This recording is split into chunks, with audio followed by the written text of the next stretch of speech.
ఒక సర్వసాధారణమైనటువంటి గుణం ఏంటంటే ప్రతి మనిషికి, అంటే ఎదిగిన వాడు, చిన్నపిల్లలకు తెలియదు అనుకోండి, మనస్సాక్షి, ఆలోచించేటువంటి సామర్థ్యత, కొంచెం తెలివితేటలు ఉన్నటువంటి ప్రతి ఒక్కడికి ఒప్పుకోవాల్సింది ఏంటంటే జీవితంలో ఏదో ఒక తప్పు చేసామని. ఏ తప్పు లేదు అని ఎవరు అనలేరు. ఒకవేళ ఏ తప్పు లేదు అని అంటున్నాడంటే అదే పెద్ద తప్పు. అలాంటి వ్యక్తి అనేవాడు ఎవరు లేరు. తప్పులు చేయడం అనేది మానవ జీవితంలో సహజం. తప్పులు లేవు అని అంటే కనుక, ఒకవేళ బైబిల్ పరంగా ఆలోచిస్తే దేవుడు ఏమన్నాడంటే, నాలో కనుక తప్పులు లేవు అని ఎవడైనా అంటే కనుక వాడు పాపం చేసినట్లు అంట, వాడు అబద్ధం ఆడినట్లు. అది మనం 1 యోహాను 1వ అధ్యాయం 8వ వచనంలో చూస్తాం. దేవుణ్ణి అబద్ధికుని చేసిన వాళ్ళం అవుతాం. కాబట్టి తప్పులు అనేవి మానవ జీవితంలో సర్వసాధారణం. ఆ తప్పులు లేకుండా ఎవరు ఉండరు. తప్పులు చేసినప్పుడు మనిషి రకరకాలుగా స్పందిస్తూ ఉంటారు. అయితే ఈరోజు మనం దాన్ని చూడబోతున్నాం, ఏ విధంగా తప్పులు చేసినప్పుడు మనం స్పందిస్తామనేది. తప్పులు చేసినప్పుడు ఆ తప్పు మన జీవితంలో చాలా బాధను కలిగిస్తుంది. ఆ తప్పు మన జీవితానికి ఒక నీడలాగా వెంటాడుతూ ఉంటుంది. ఎందుకనంటే తప్పు అనేది ఒక ముళ్ళు లాంటిది. దాన్ని నేను బాగా మీకు అర్థం అవడానికి ఈ విధంగా చెప్పగలుగుతాను. మా చిన్న పాప ఒకసారి స్కిప్పింగ్ చేస్తూ ఉన్నాను. మా ఇంట్లో చిన్న తివాసి ఉంది, దాని మీద స్కిప్పింగ్ చేస్తూ ఉంది. నేను అంత దూరంలో కూర్చొని పేపర్ చదువుతూ ఉన్నాను. అన్నాను, అమ్మ దాని మీద స్కిప్పింగ్ చేయొద్దు అని అన్నాను. అని పేపర్ చదువుతున్నాను. కొద్దిసేపు అన్నాక పప్పా అని కింద పడిపోయింది. ఏంటి అని వెళ్ళి చూస్తే దానికి కాళ్ళమ్మట రక్తం వస్తూ ఉంది. అప్పుడు నాకు అర్థమైంది, దానికి ఒక గాజు పెంకు గుచ్చుకుందని. అయితే గాజు పెంకు నాకు కనబడతా ఉంది. అయితే దాన్ని పట్టుకొని ఇలా తీద్దామని ప్రయత్నం చేస్తా ఉంటే దాన్ని పట్టుకుంటే గట్టిగా అరుస్తుంది, పప్ప వద్దు తీయొద్దు అని గట్టిగా అరుస్తుంది. దానికి ఎందుకంటే చాలా నొప్పిగా ఉంది. తండ్రిగా నాకంటూ ఒక బాధ ఉన్నది. ఏంటంటే అది తీయటం అనేది ఇబ్బందికరంగా ఉంది, ఎందుకంటే అది ఏడుస్తున్నాను. కానీ నేను ఇంకో పని చేయాల్సి వచ్చింది. అది ఎంత కష్టమైనా, అది ఎంత ఏడుస్తున్నా దాని మీద అరిసి, నువ్వు నోర్మై అరవద్దు అని చెప్పి ఆ గాజు పెంకు అది అరుస్తున్నా గట్టిగా లాగేసాం. ఎందుకంటే అది ఏడుస్తుంది కదా అని గాజు పెంకు కనుక లోనే వదిలేస్తే కనుక అది చాలా ప్రమాదకరం అవుతుంది కదా. అదేవిధంగా మన జీవితంలో మనం చేసినటువంటి తప్పు మన మీద అలాగ గాయాన్ని కలిగిస్తుంది. చాలాసార్లు ఏమవుతుందంటే ఆ గాయం బయటికి మానిపోయినట్లు అనిపిస్తుంది, పర్లేదులే అని అనుకుంటాం. కానీ అప్పుడప్పుడు అది తొలుస్తూ ఉంటుంది, అప్పుడప్పుడు అది బాధ కలిగిస్తూ ఉంటుంది. దాంట్లోంచి మనం ఎలా బయటపడాలో అర్థం కాదు. అయితే ఇలాంటి పరిస్థితుల్లో దేవుడు మంచోడు. ఎందుకనంటే దేవుడు మన తప్పుల్లో మనం బాధపడుతూ ఉంటే చూసి ఆనందించేటువంటి వాడు కాదు. ఆ తప్పులు యొక్క బాధ నుంచి బయటపడాలని దేవుడు ఆశపడుతూ ఉంటాడు. అది ఎలా సాధ్యం అవుతుంది? ఇప్పుడు మా పాప అయితే అరుస్తున్నప్పుడు నా గాజు పెంకు ఉందని కనబడింది. అయితే అది వద్దన్నా ఇష్టం లేకపోయినా గాజు పెంకు లాగేసి, అది నేను చేసినటువంటి పని. కానీ దేవుడు అలా చేయడు. ఆయన ఏం చేస్తాడంటే మనం అనుమతిస్తే అప్పుడు ఆ గాజు పెంకుని తీస్తాడు. అప్పుడు దాకా ఆయన తీయడు. చాలామంది అలా తీపిచ్చుకోరు గాజు పెంకుని, ఎందుకంటే అది నొప్పి అనిపిస్తుంది, ఎందుకంటే అది బాధ అనిపిస్తుంది, అది కష్టంగా అనిపిస్తుంది అన్నమాట. అందుకనే చాలామంది దాన్ని తీపిచ్చుకోరు, దాన్ని అక్కడే ఉంచేసుకుంటారు. అయితే ఆ విధంగా కొనసాగినట్లయితే అది చాలా నష్టానికి దారి తీస్తూ ఉంటుంది. అందుకే నేను ఈ విధంగా చెప్పగలుగుతాను, మనం తప్పులు చేసినప్పుడు ఆ తప్పుని ఒప్పుకొని దాంట్లోంచి బయటపడేవాళ్ళు కొంతమంది అయితే, కొంతమంది ఆ తప్పుని అదే విధంగా కప్పుకొని దాన్ని జీవితంలో కొనసాగించే వాళ్ళుగా ఉంటున్నారు. అయితే వాళ్ళ జీవితంలో అది ఎప్పుడు బాధగానే మిగిలిపోతుంది. బయటికి నవ్వుతూ కనబడవచ్చు, బయటికి హుషారుగా కనబడవచ్చు, బయటికి సరదాగా కనబడవచ్చు, కానీ లోన మాత్రం ఆ బాధ అలా మిగిలిపోతూ ఉంటుంది, ఆ కష్టం అలాగే ఉండిపోతూ ఉంటుంది. అందుకనే సామెతల్లో ఒక మాట ఉంటుంది, అతిక్రమములు దాచిపెట్టువాడు వర్ధిల్లుడు, వాటిని ఒప్పుకొని విడిచిపెట్టువాడు కనికరం పొందుతాడు. ఆ చివరి 2 మాటలు చాలా ప్రాముఖ్యమైనవి. ఎట్లా అంటే బైబిల్లో ఉన్నటువంటి దేవుడికి మాత్రమే ఈ గుణం ఉన్నది, ఇంకెవరికి లేదు ఈ గుణం. మిగిలిన మతాల్లో కానీ మిగిలిన మత గ్రంథాల్లో కానీ ఆ విధంగా తప్పుని కనుక చేస్తే కనుక ఆ తప్పు చేసిన వాడిని శిక్షించండి అనేటువంటి పదాలే ఉన్నాయి. ఎక్కడో కూడా తప్పు చేసిన వాడిని క్షమించండి, తప్పు చేసిన వాడిని రక్షించండి అనేటువంటి మాట వేరే గ్రంథాల్లో ఇంకెక్కడ లేదు. బైబిల్లో ఒక్కచోటే ఆ కనికరం పొందటం అనేది ఉన్నది. తప్పు చేయటం అనేది మానవ జీవితంలో అందరికీ సహజం. అయితే ఒకవేళ తప్పే మానవ జీవితానికి, మానవ సమస్యకి ప్రాముఖ్యమైనటువంటి కారణం అయితే తప్పును క్షమించేవాడు కావాలి మనకి. అయితే తప్పును ఆయన క్షమించాలి అని అంటే ముందు మనం తప్పు ఒప్పుకోవాలి. ఇది జరగాల్సింది. అయితే దేవుడు మనం తప్పు ఒప్పుకునేటానికి ఆయన అవకాశాన్ని కల్పిస్తాడు. అయితే అవకాశాన్ని కల్పించినప్పుడు కొంతమంది ఆ అవకాశాన్ని వద్దు అనుకొని వదిలేసుకుంటారు, తృణీకరిస్తారు, కొంతమంది స్వీకరిస్తారు. అందుకే ఈరోజు నేను ఏం చేయదలుచుకున్నానంటే, ఇద్దరు వ్యక్తులు నేను ఎంపిక చేసుకున్నా. ఇద్దరు వ్యక్తుల గురించి మీకు చెప్తాను. ఇద్దరు కూడా ఒకే చిన్న స్థాయిలోంచి ఉన్నతమైనటువంటి స్థాయిలోకి వెళ్ళారు. ఇద్దరు కూడా, అర్థమైందా? ఇద్దరు కూడా చాలా గొప్ప వాళ్ళు అవడానికి దేవుడు వాళ్ళని ఏర్పరచుకున్నాడు. దేవుడే ఏర్పరచుకున్నాడు. ఇద్దరు కూడా ఒకే విధమైనటువంటి తప్పు చేశారు. ఇద్దరు కూడా ఒకే విధమైన తప్పు చేశారు. అయితే ఆ ఇద్దరు కూడా ఆ విధంగా తప్పు చేసినప్పుడు ఇద్దరికి కూడా దేవుడు అవకాశం ఇచ్చాడు. ఒక ఆయన అవకాశాన్ని నాకొద్దు అని జార విడుచుకొని తన జీవితాన్ని నాశనం చేసుకోవటమే కాకుండా తన కుటుంబం కనుమరుగయ్యేటట్లు చేసుకున్నాడు. అంటే ఇంకా మళ్ళీ ఆయన కుటుంబం పేరు కానీ ఎక్కడా ప్రస్తావించడం లేకుండా చేసుకున్నాడు. ఇంకొక ఆయన తనకిచ్చినటువంటి అవకాశాన్ని చేజిక్కించుకున్నాడు. అంత చెడ్డ పని చేసినప్పుడు కూడా ఆయన చరిత్రలో చిరస్మరణీయంగా మిగిలిపోయారు. కాబట్టి వీళ్ళిద్దరి జీవితాల గురించి మనం ఈరోజు బేరీజ్ వేసుకుందాం. వీళ్ళ గురించి మనం ఆలోచిద్దాం. అయితే ఒక చిన్న మాట చెప్పాలి. దేవుడు ఏ విధంగా వ్యవహరిస్తాడు అనేదాన్ని నేను చెప్పాను కదా. గాజు పెంకు గుచ్చుకుంది అనే మాట మా పాప నాకు వ్యక్తం చేయడానికి ఏడ్చింది, అరిచింది, కింద పడిపోయింది. దాంతో నాకు విషయం అర్థమైపోయింది. ఏమనంటే దీనికి బాధ కలుగుతుంది, ఆ బాధ నుంచి అది ఉపశమనం పొందలేకపోతుంది, దానికి తీసుకోవటం రావట్లేదు, అందుకే ఏడ్చింది. అందుకే నేను వెళ్ళి తీశాను. అదేవిధంగా మనం తప్పు చేసినప్పుడు అది మనలో గాయాన్ని కలిగించింది. శరీరానికి గాయాన్ని కలిగిస్తే డాక్టర్ దగ్గరికి వెళ్తే తొలగిస్తాడు.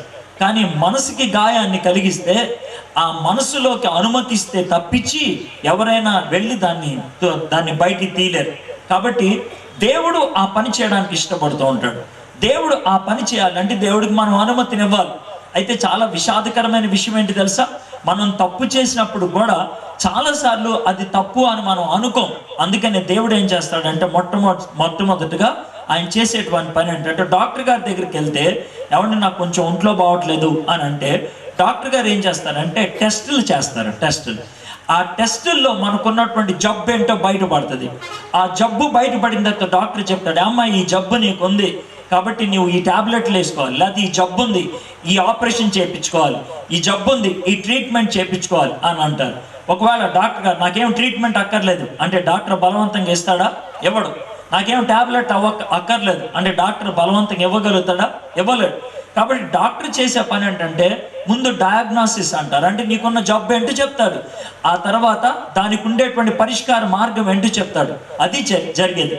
ఇక్కడ కూడా దేవుడు మన విషయంలో అదే చేస్తాడు. ఏం చేస్తాడంటే దేవుడు మనతో వ్యక్తిగతంగా మనకున్నటువంటి జబ్బు ఏంటో, లేకపోతే మనకున్నటువంటి పొరపాటు ఏంటో, మనం చేసినటువంటి పొరపాటు ఏంటో దేవుడు మనతో మాట్లాడతాడు, వ్యక్తిగతంగా మాట్లాడతాడు. ఆ విధంగా మాట్లాడినప్పుడు ప్రజలు రెండు రకాలుగా స్పందిస్తారు. ఒక రకమైనటువంటి మనుషులు ఏమంటారు తెలుసా? ఇది తప్ప, ఎవడు చెప్పాడు ఇది తప్పని? లేకపోతే అందరు చేస్తారులే ఈ తప్పు, నేను ఈ తప్పు మంచి ఉద్దేశంతో చేశాను. ఈ విధంగా మనం సంజాయిషీలు ఇచ్చుకోవడానికి ప్రయత్నం చేస్తూ ఉంటాం. ఈ విధంగా మనం సాకులు చెప్పుకోవడానికి ప్రయత్నం చేస్తూ ఉంటాం. ఆ విధంగా సాకులు చెప్పినట్లయితే ఏమవుతుంది? అట్లా కాకుండా కొంతమంది ఏం చేస్తారు తెలుసా? ఆ తప్పుని ఒప్పేసుకుంటారు, అవును నేను చేశానని. అయితే దేవుడే ఉన్నాడంటే నువ్వు కనుక తప్పును ఒప్పుకుంటే కనుక నేను క్షమిస్తాను అంటాడు. అయితే తప్పును ఒప్పుకోకపోతే కనుక దేవుడు ఏం చేయగలడు? దేవుడు ఏం చేయడు, వదిలిపెట్టేసి వెళ్ళిపోతాడు. అందుకనే ఇద్దరు వ్యక్తులను నేను ఏర్పరచుకున్నాను. ఎవరు ఆ ఇద్దరు అంటే ఇద్దరు కూడా ఇశ్రాయేలుని పరిపాలించినటువంటి రాజులే. ఒక ఆయన పేరు సౌలు, ఇంకొక ఆయన పేరు దావీదు. ఇద్దరు కూడా చిన్న స్థాయిలోంచి ఉన్నతమైన స్థాయిలోకి వెళ్ళిన వాళ్ళే. సౌలేమో గాడిదలు కాసుకునేటువంటి వాడు, రాజు అయ్యాడు. దావీదేమో గొర్రెలు కాసుకునేటువంటి వాడు, రాజు అయ్యాడు. సౌల్ని రాజుగా ఏర్పాటు చేసుకోవడానికి సమూయేలు పిలిస్తే నేనా చాలా చిన్న గోత్రానికి చెందిన వాడిని అని తాను పనికిరాను అన్నట్లు చెప్పుకున్నాడు. దావీదు కోసం వెతుకులాడుతూ ఉంటే ఇంకా నా కొడుకులు లేరు అన్నట్లు చెప్తా ఉంటే సమూయేలు అంటాడు, లేదు ఇంకో కొడుకున్నాడు కదా అంటే, ఉన్నాడులే ఒక పనికిమాలిన కొడుకు, వాడు గొర్రెలు కాసుకునేవాడు అంటే అతన్నే అభిషేకించారు. అంటే ఇద్దరు కూడా పనికిమాలిన వాళ్ళు అని ఈ లోకం గుర్తించింది. కానీ వాళ్ళిద్దరిని కూడా దేవుడు ఉన్నతమైనటువంటి రాజులుగా చేశారు. ఇద్దరు కూడా ఒకే విధమైనటువంటి తప్పును చేశారు. అయితే దేవుడు చేసేటువంటి పని ఏంటంటే, ఆ విధంగా తప్పు చేసినప్పుడు ఆ తప్పు యొక్క పర్యవసానం, అంటే ఆ తప్పు యొక్క బాధని వాళ్ళు అనుభవిస్తూ ఉంటే దేవుడు చూస్తూ ఊరుకోలేడు. దేవుడు ఏం చేస్తాడంటే, ఆ బాధలోంచి బయట పెట్టడానికి, అరే నీకున్న జబ్బిదిరా, నువ్వు చేసిన తప్పిదిరా అని అతనితో చెప్పాలి. అందుకనే ఇద్దరి దగ్గరికి కూడా ప్రవక్తలను పంపించాడు. సౌలు దగ్గరికి ఏమో సమూయేలు వెళ్ళాడు, దావీదు దగ్గరికి ఏమో నాతాను వెళ్ళాడు. సౌలు దగ్గరికి సమూయేలు వెళ్తే సౌలేమో నేను చేసింది తప్ప అని వాదించి అది ఇది గొణిగి ఆయన జీవితాన్ని పాడు చేసుకున్నాడు. అయితే దావీదు అలా చేయలేదు. నాతాను వచ్చి మాట్లాడినప్పుడు తన తప్పు ఒప్పుకున్నాడు. అప్పుడు ఆయన పరిష్కారాన్ని పొందాడు. సౌలు చరిత్రలో మళ్ళీ కనుమరుగైపోయాడు. మళ్ళీ ఆయన పేరు ఎక్కడా ప్రస్తావించలేదు. ఆయన చరిత్రలోంచి కొట్టివేయబడినట్లు అయిపోయింది అది. కానీ దావీదు అలా కాదు. దావీదు చనిపోయిన 1000 సంవత్సరాల తర్వాత యేసుక్రీస్తు ప్రభువారు ఈ లోకంలోకి వస్తే యేసయ్య ఏమని పిలిపించుకున్నాడు తెలుసా? దావీదు కుమారుడు అని ఆయన పిలిపించుకున్నాడు. ఈ లోకంలో చూడండి, క్రైస్తవుల్లో చాలా మందికి దావీదు అనే పేరు ఉంటుంది. సౌలు అని ఎవరి పేరు పెట్టుకుంటారు? పెట్టుకోరు. పెట్టుకుంటే పౌలు అని పేరు పెట్టుకుంటారు, కానీ సౌలు అని పేరు పెట్టుకోడు. ఎందుకంటే సౌలు ఆ విధంగా ఆత్మహత్య చేసుకొని చచ్చిపోదాం అనుకున్నాడు. అంత దుర్మార్గపు పరిస్థితుల్లోకి ఆయన వెళ్ళిపోయాడు. అయితే ఈ రాత్రి ఈ వాక్యాన్ని వింటున్నప్పుడు మీరు సౌలు లాంటి వాళ్ళ, దావీదు లాంటి వాళ్ళ, వీళ్ళిద్దరిలో ఎవరు లాంటి వాళ్ళో మీరు నిర్ణయించుకోండి. మధ్య రకంలో ఉండరు. అయితే మీకు మాట చెప్తాను, సౌలు దగ్గరికి దావీదు దగ్గరికి దేవుడు ప్రవక్తల్ని పంపిస్తే వాళ్ళని వ్యక్తిగతంగా ఎదుర్కొన్నారు. ఈ రాత్రి కూడా దేవుడు మనతో అదే పని చేస్తాడు. వ్యక్తిగతంగా ఆయన మనతో సంభాషిస్తాడు.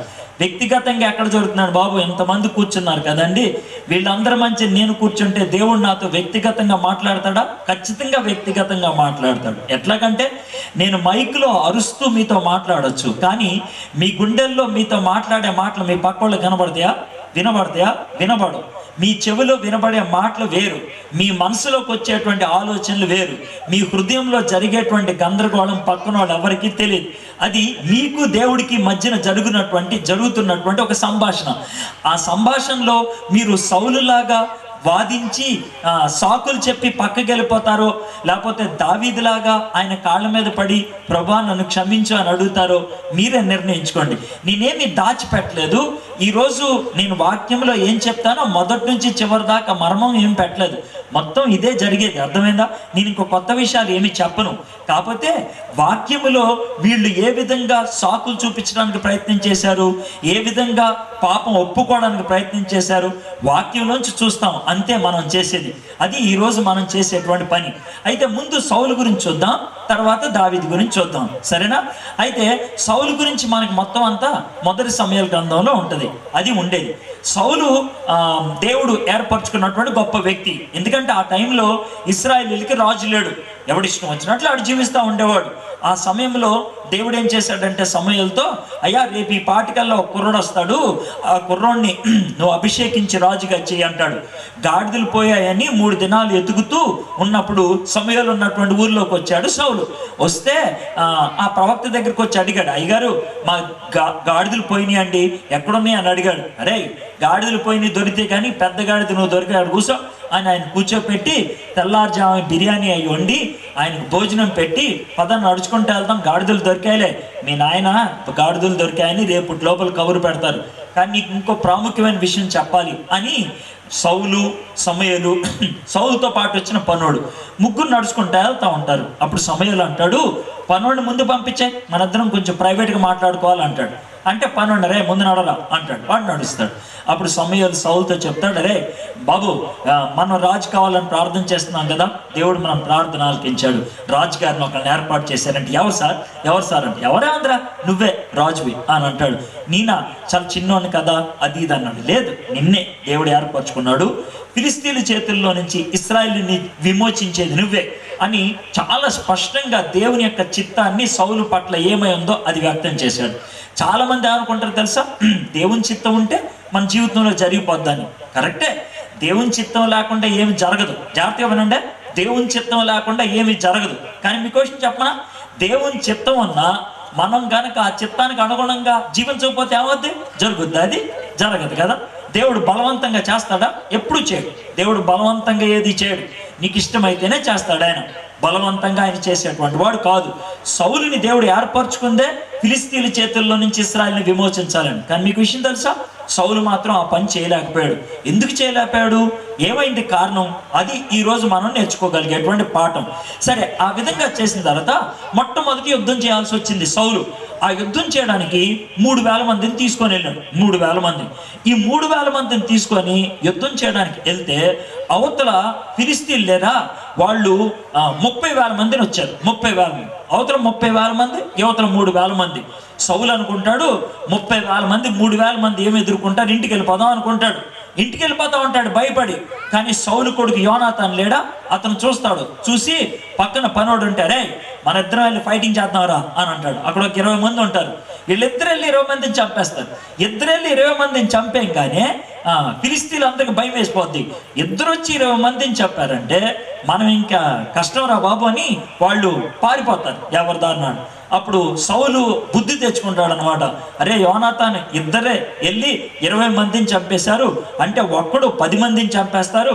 మనమైతే 3,000 మంది అన్నాం, 3,000 మంది 30,000 మందిని చంపేగాను అంటే దేవుణ్ణి లెక్కల్లోకి తీసుకోలేదన్నమాట సౌలు. అప్పటికే దేవుడి నుంచి దూరం అయిపోయాడు. మీరు చిన్న పాఠం నేర్చుకోవాలి. ఇది నా మెయిన్ అంశం కాదు, కానీ ఒక చిన్న మాట చెప్పాలి. ఏంటి అని అంటే, దేవుణ్ణి లెక్కల్లో వేసుకుంటే మనం జీవించే విధానం వేరుగా ఉంటుంది. ఎలాగంటే జోబులో 10 రూపాయలు ఉన్నాయి అనుకోండి, కిరాణా కొట్టులోకి వెళ్ళి 10 రూపాయలు సరుకులు తెచ్చుకుంటాం, అంతే కదా. జోబులో 10 రూపాయలు పెట్టుకొని కిరాణా కొట్టుకెళ్ళి 100 రూపాయలు సరుకులు తెచ్చుకుంటామని ఎవడన్నా అనుకుంటాడా?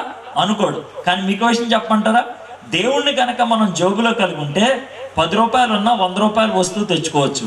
ఎలా అంటారేమో, అంటే కథ కాదు కానీ నిజంగానే చెప్పాలి. ఆయన పేరు జార్జ్ వర్వర్. జార్జ్ వర్వర్ అనేటువంటి ఆయన ఆపరేషన్ మొబిలైజేషన్ అదొక సంస్థ పేరు. చాలా పెద్ద సంస్థ. సికింద్రాబాద్లో చాలా పెద్ద బైబిల్ కాలేజ్ ఉంది, పెద్ద ఆఫీస్ ఒకటి ఉంది. భారతదేశంలో క్రైస్తవ పుస్తకాలు ఎక్కువ శాతం ముద్రించేది ఆ సంస్థ వాళ్ళే. ఆ సంస్థ అధినేత అనమాట జార్జ్ వర్వర్ అనేటువంటి ఆయన. అయితే ప్రపంచం అంతటికి సువార్తను అందించాలని ఆయనకు ఒక ఆశ ఉండేది. అది ఆయనకు ఉన్నటువంటి కోరిక. అయితే ఆయన ఏమనుకున్నాడు తెలుసా, ప్రపంచ దేశాల్లో సువార్తను అందించడానికి మనకి ఏదైనా ఒక వెహికల్ కావాలి. ఇప్పుడు పాస్టర్ అయ్యారు అనుకోండి, ముందు సైకిల్ కావాలనుకుంటాం. ఇంకా పెద్ద పాస్టర్ అయితే మోటార్ సైకిల్ కావాలనుకుంటాం. ఇంకా పెద్ద పాస్టర్ అయితే కనుక ఒక చిన్న కారు కావాలనుకుంటాం. ఇంత పెద్ద పాస్టర్ అయితే కనుక ఒక బస్సు కావాలనుకుంటాం. ఈయనేమో కావాలనుకున్నాడు, ఒక పడవ కావాలనుకున్నాడు. పడవ అంటే మామూలు చిన్నది కాదు, చాలా పెద్ద పడవ. ఆ పడవ ఎంత ఉంటుంది అని అంటే మన ద్వారపూడి అంత ఉంటుంది అనమాట. పెద్ద పడవ. అంత పెద్ద పడవ సముద్రం మీద నడుస్తుంది. ఆ పడవ మీదకి ఏరోప్లేన్లు వచ్చి ఆగి వెళ్తాయి కూడా. ఇంత పెద్ద పడవ. ఆ పడవ కొనుక్కుందామని వెళ్ళాడు. ఆ పడవ ఖరీదు ఎంత అంటే 140 కోట్లు. 140 కోట్లు ఆ పడవ. అయితే మనోడి జోబులో అప్పుడు ఎంత ఉందో తెలుసా, 500 రూపాయలు. 500 రూపాయలు జోబులో పెట్టుకొని 140 కోట్లు ఖరీదు చేసే పడవకి బేరం ఆడటానికి వెళ్ళాడు మనోడు. అర్థమైందా? మీరు నవ్వారు కదా. అసలు నిజంగా కనపడ్డాడు అనుకో మీకు జార్జ్ వర్వర్, ఏ బాబు ఎక్కడికి వెళ్తున్నావు అంటే పడవ కొనటానికి. అవునా, మరి ఉట్టి చేతులు ఊపుకొని వెళ్తున్నావే అన్నాడు. ఆ జోబులో ఒక 500 ఉన్నాయిలే అని అంటే, కాగితం పడవ అని అనుకుంటావా లేదా? అదే అనుకుంటా. కానీ వెళ్ళాడు ఆయన ప్రార్థన చేసుకొని వెళ్ళి, ప్రభువా నువ్వు నాకు పడవిస్తున్నావు కదా వెళ్ళి అంటే ఆయన వెళ్ళాడు. ఆయన మొత్తానికి బేరం కుదిరేసింది. అర్థమైందా? ఇన్ని రోజుల్లో 140 కోట్లు ఇస్తానన్నాడు. ఆయన 500 రూపాయలు తీసుకొని పడవిచ్చేసాడు. పడవిచ్చేటప్పుడు ఒక మాట చెప్పాడు. ఏమని చెప్పాడు తెలుసా, సార్ మిమ్మల్ని మోసం చేయడం నాకు ఇష్టం లేదు సార్. ఈ పడవ పాడైపోయింది సార్. ఈ పడవ బాగా తిరిగేసింది. ఇది ఇంకా తిరగడానికి పని చేశాను, పర్లేదులే నేను రిపేర్ చేసుకొని తిప్పుతానులే అని అన్నాడు ఆయన ఇంకొన్ని డబ్బులు పెట్టి రిపేర్ చేసుకొని, మీకు విషయం తెలుసా, ఆ పడవ ఈ ప్రపంచం చుట్టూ 19 సార్లు తిరిగి 233 దేశాల్లో సువార్త బోధించినటువంటి గొప్ప పడవగా అయింది. అయితే ఆ పడవ కొనడానికి వెళ్ళినప్పుడు ఆయన జోబులో ఎంత ఉందో తెలుసా, 500 ఆయన జోబులో ఉంది. నేనేమంటానంటే మీ జోబులో ఉండాల్సినటువంటి వనరులు లేకపోవచ్చు. అంటే మీకు ఎంత పెద్ద బాధ్యత ఉంది, లేకపోతే ఎంత పెద్ద అవసరం ఉంది, కానీ మీ దగ్గర అంత డబ్బులు లేవు అనుకోండి, లేకపోతే అంత అవసరత పరిస్థితి లేదనుకోండి, టెన్షన్ పడాల్సిన అవసరం లేదు. దేవుడు మన పక్షాన ఉంటే మనం ఏదైనా సాధించగలుగుతాం. అవునా కదా? మనల్ని దాటించగలిగేది ఆయనే. నడిపించేటువంటి దేవుడు దాటిస్తాడు, ఆయన నడిపించేటువంటి దేవుడు. కానీ సౌలు ఆ దేవుడి మీద నమ్మకాన్ని కోల్పోయాడు. అందుకనే చెడ్డ పనులన్నీ చేయటం మొదలుపెట్టాడు. ఆయన చేసినటువంటి చెడ్డ పని ఏంటి? ఆ చెడ్డ పని ద్వారా ఆయన మీదకి వచ్చినటువంటి శాపం ఏంటి? ఆ శాపాన్ని ఆయన ఏ విధంగా సాకులు చెప్పి తప్పించుకున్నాడు? దాన్ని బట్టి ఆయన బ్రతికే విధంగా అంతమైపోయింది. దీన్ని అంతటిని చూడటానికని బైబిల్లో ఒక అధ్యాయం చూద్దామే.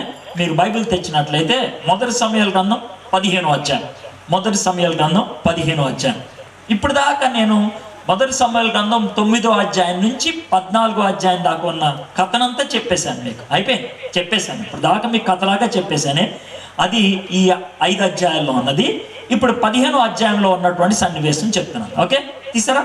మొదటి సమయాలు 15. ఒకానొక దినమున సమయాలు సౌలును పిలిచి, యెహోవా ఇశ్రాయేలుకు తన జనుల మీద నిన్ను రాజుగా అభిషేకించుటకై నన్ను పంపెను. యెహోవా మాట వినుము. ఈ మాటలు చెప్తుందేమో సమయాలు. ఎవరితో చెప్తున్నాడు? సౌలుతో చెప్తున్నాడు. సౌలు ఎవరు? ఇశ్రాయేల్ దేశానికి రాజు. సమూయేలు ఎవరు? ఒక సాధారణమైనటువంటి సేవకుడు. అంటే మన భాషలో చెప్పాలంటే సౌలేమో చాలా చిన్నోడు, మరి సమూయేలేమో చాలా చిన్నోడు, సౌలేమో చాలా పెద్దోడు రాజు ఆయన. అర్థమైందా? అయితే ఆయన రాజుతో మాట్లాడేటప్పుడు ఎట్లా మాట్లాడుతున్నాడు తెలుసా? అయ్యా నువ్వు విను అని అంటున్నాడు. విను. ఎవరన్నా అలాగ మాట్లాడుతూ ఉంటే కొంచెం కష్టం అనిపిస్తుంది. కానీ మీకు విషయం తెలుసా? దేవుని పక్షాన నిలబడి మాట్లాడుతున్నప్పుడు అవతల పక్కన ఎవరున్నప్పుడు కూడా మనము దేవుని పక్షాన నిలబడి మాట్లాడేటప్పుడు తగ్గాల్సిన అవసరం లేదు. అర్థమైందా? అధికారపూర్వకంగా మాట్లాడాలి. అధికారపూర్వకంగా. ఆ అధికారం దేవుడి దగ్గర నుంచి వచ్చిందైతే, దేవుని యొక్క ఆత్మను బట్టి మనం ఆ మాటలు మాట్లాడుతున్నట్లయితే మనము ఏమాత్రం భయపడాల్సిన అవసరం లేదు. చాలా ధైర్యంగా మాట్లాడవచ్చు.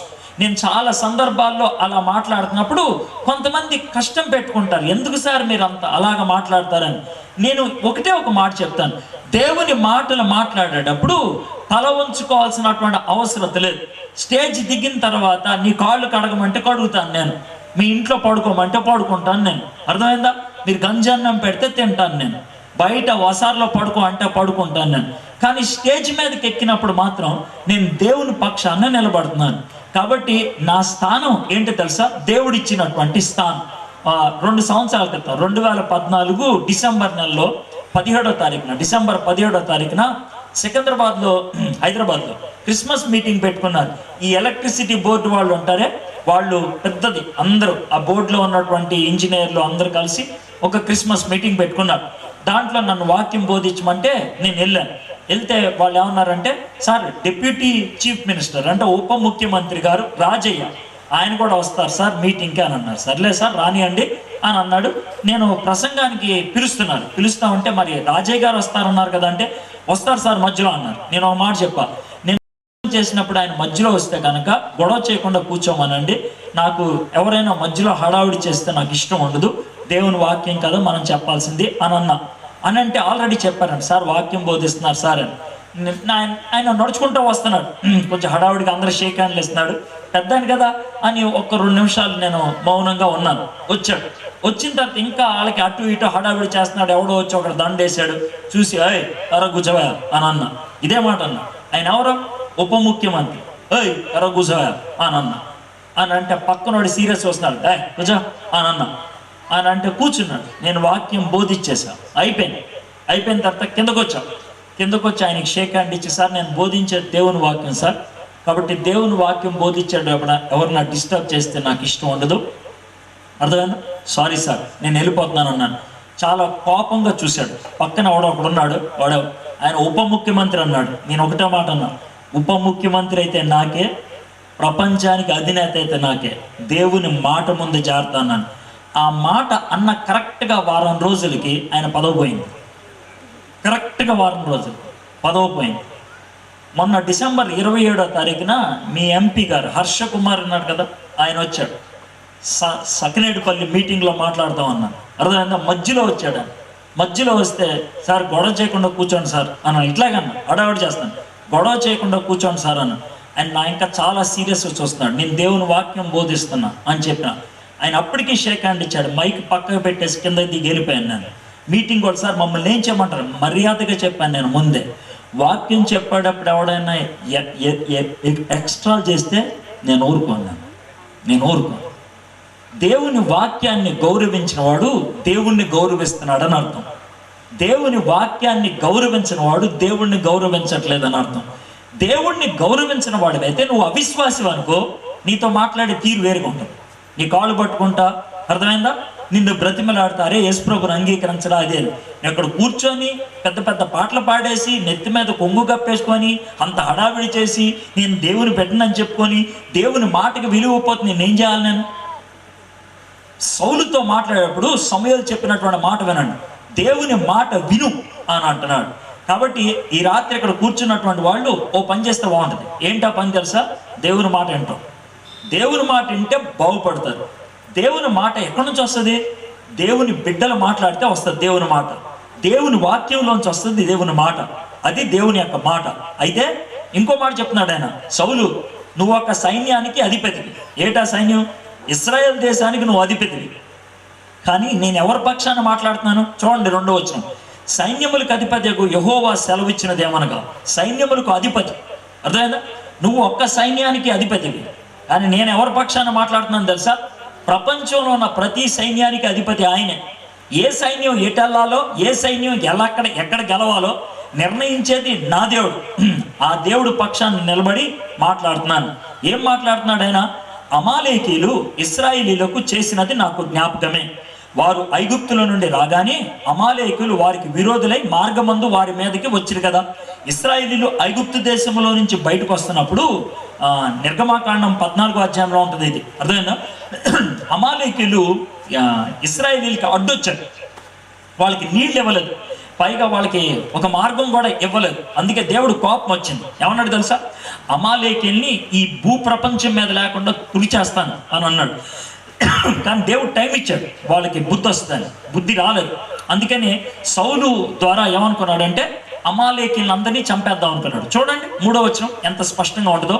కాబట్టి నీవు పోయి కనికరింపక అమాలేకీలను హతము చేయొచ్చు, పురుషులనేమి స్త్రీలనేమి బాలుర్నేమి పసిపిల్లలనేమి ఎద్దులనేమి గొర్రెలనేమి ఒంటెలనేమి గార్ధబొమ్మలనేమి అన్నిటినీ హతము చేసి వారికి కలిగినదంతయు బొత్తిగా పాడు చేసి అమాలేకీలను నిర్మూలన చేయమని చెప్పాను.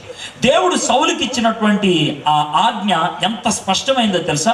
సౌలు నువ్వు పోయి అమాలేకీల రాజుగారి దగ్గర నుంచి అప్పుడే పుట్టిన బాబు దాకా అమాలేకీలకు సంబంధించినటువంటి ప్రతి గొడ్డుని ప్రతి జంతువుని మీరు చంపేశారు, ఏది కూడా మిగల్చొద్దు, వాళ్ళకి సంబంధించినంత హతము చేసే అని దేవుడు సౌలుకి పరిపూర్ణమైనటువంటి ఆజ్ఞ ఇచ్చాడు.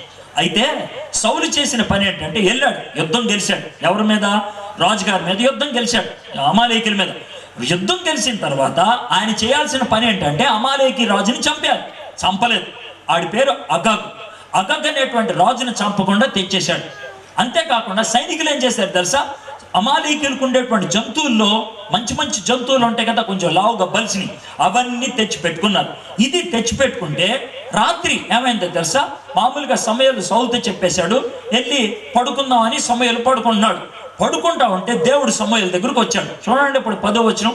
దేవుడు సమూయేలు దగ్గరకు వచ్చి అప్పుడు యెహోవాకు సమూయేలు నాకు ప్రత్యక్షమై ఈలాగు సెలవిచ్చెను, సౌలు నన్ను అనుసరింపక వెనుక తీసి నా ఆజ్ఞలను గైకొనకపోయాను గనుక అతనిని రాజుగా నిర్ణయించినందుకు నేను పశ్చాత్తాపడుచున్నాను. దేవుడు తన బాధను, సౌలు మీద ఉన్నటువంటి బాధను సమూయేలుతో చెప్పుకుంటున్నాడు. ఏమన్నాడు తెలుసా? ఈ నీచ నికృష్టుడు, ఈ దుర్మార్గుడు, ఈ పనికిమాలిన వాడు, వీడిని నేను రాజుగా చేసినందుకు ఎంత బాధపడుతున్నాను తెలుసా? వాడు గాడిదలు కాసుకున్నటువంటి రోడ్డు మీద తిరిగేటువంటి ఎదవ, వాడిని తీసుకొని వచ్చి పెద్ద రాజుగా చేశాను. చేస్తే వాడేమన్నా నా మాట వింటున్నాడా? లేదు. ఇంత అధికారాన్ని ఇచ్చి ఇంత స్పష్టంగా ఏం చేయాలో చెప్పితే వాడు చేస్తున్నాడా? చేయట్లేదు. నాకెంత బాధగా ఉంటుందో ఆలోచించు, ఎంత కోపంగా ఉంటుందో ఆలోచించు.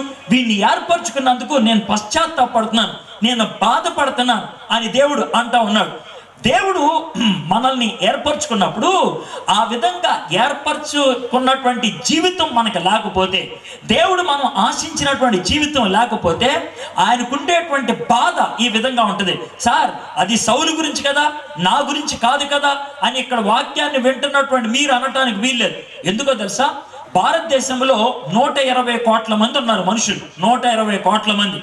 120 కోట్ల మంది ఉన్నటువంటి ఈ యొక్క భారతదేశంలో ఈ విధంగా స్పష్టంగా బైబిల్ వాక్యాన్ని వినగలిగేటువంటి అవకాశం ఉన్నవాళ్ళు 6 కోట్ల మందే.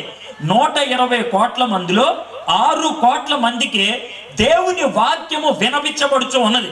ద్వారపుల్లో ఉన్నటువంటి మీలో అనేక మందికి వాక్యం తెలియదు, కానీ కూర్చొని వింటున్నటువంటి మీకు వాక్యం తెలుసు. అంటే మీరెవరో తెలుసా? భారతదేశంలో ఉన్నటువంటి 100 మందిలో 5గురు మాత్రమే వాక్యం వింటున్నారు. 95 మందికి వాక్యం వినటానికి అవకాశం లేదు. వాక్యము అంటే ఏంటో తెలియదు, యేసయ్య అంటే ఎవరికో తెలియదు. 120 కోట్ల మందిలో 114 కోట్ల మందికి యేసయ్య తెలియదు. 6 కోట్ల మందికే తెలుసు. 100 కోట్ల మందిలో 5 కోట్ల మందికే తెలుసు.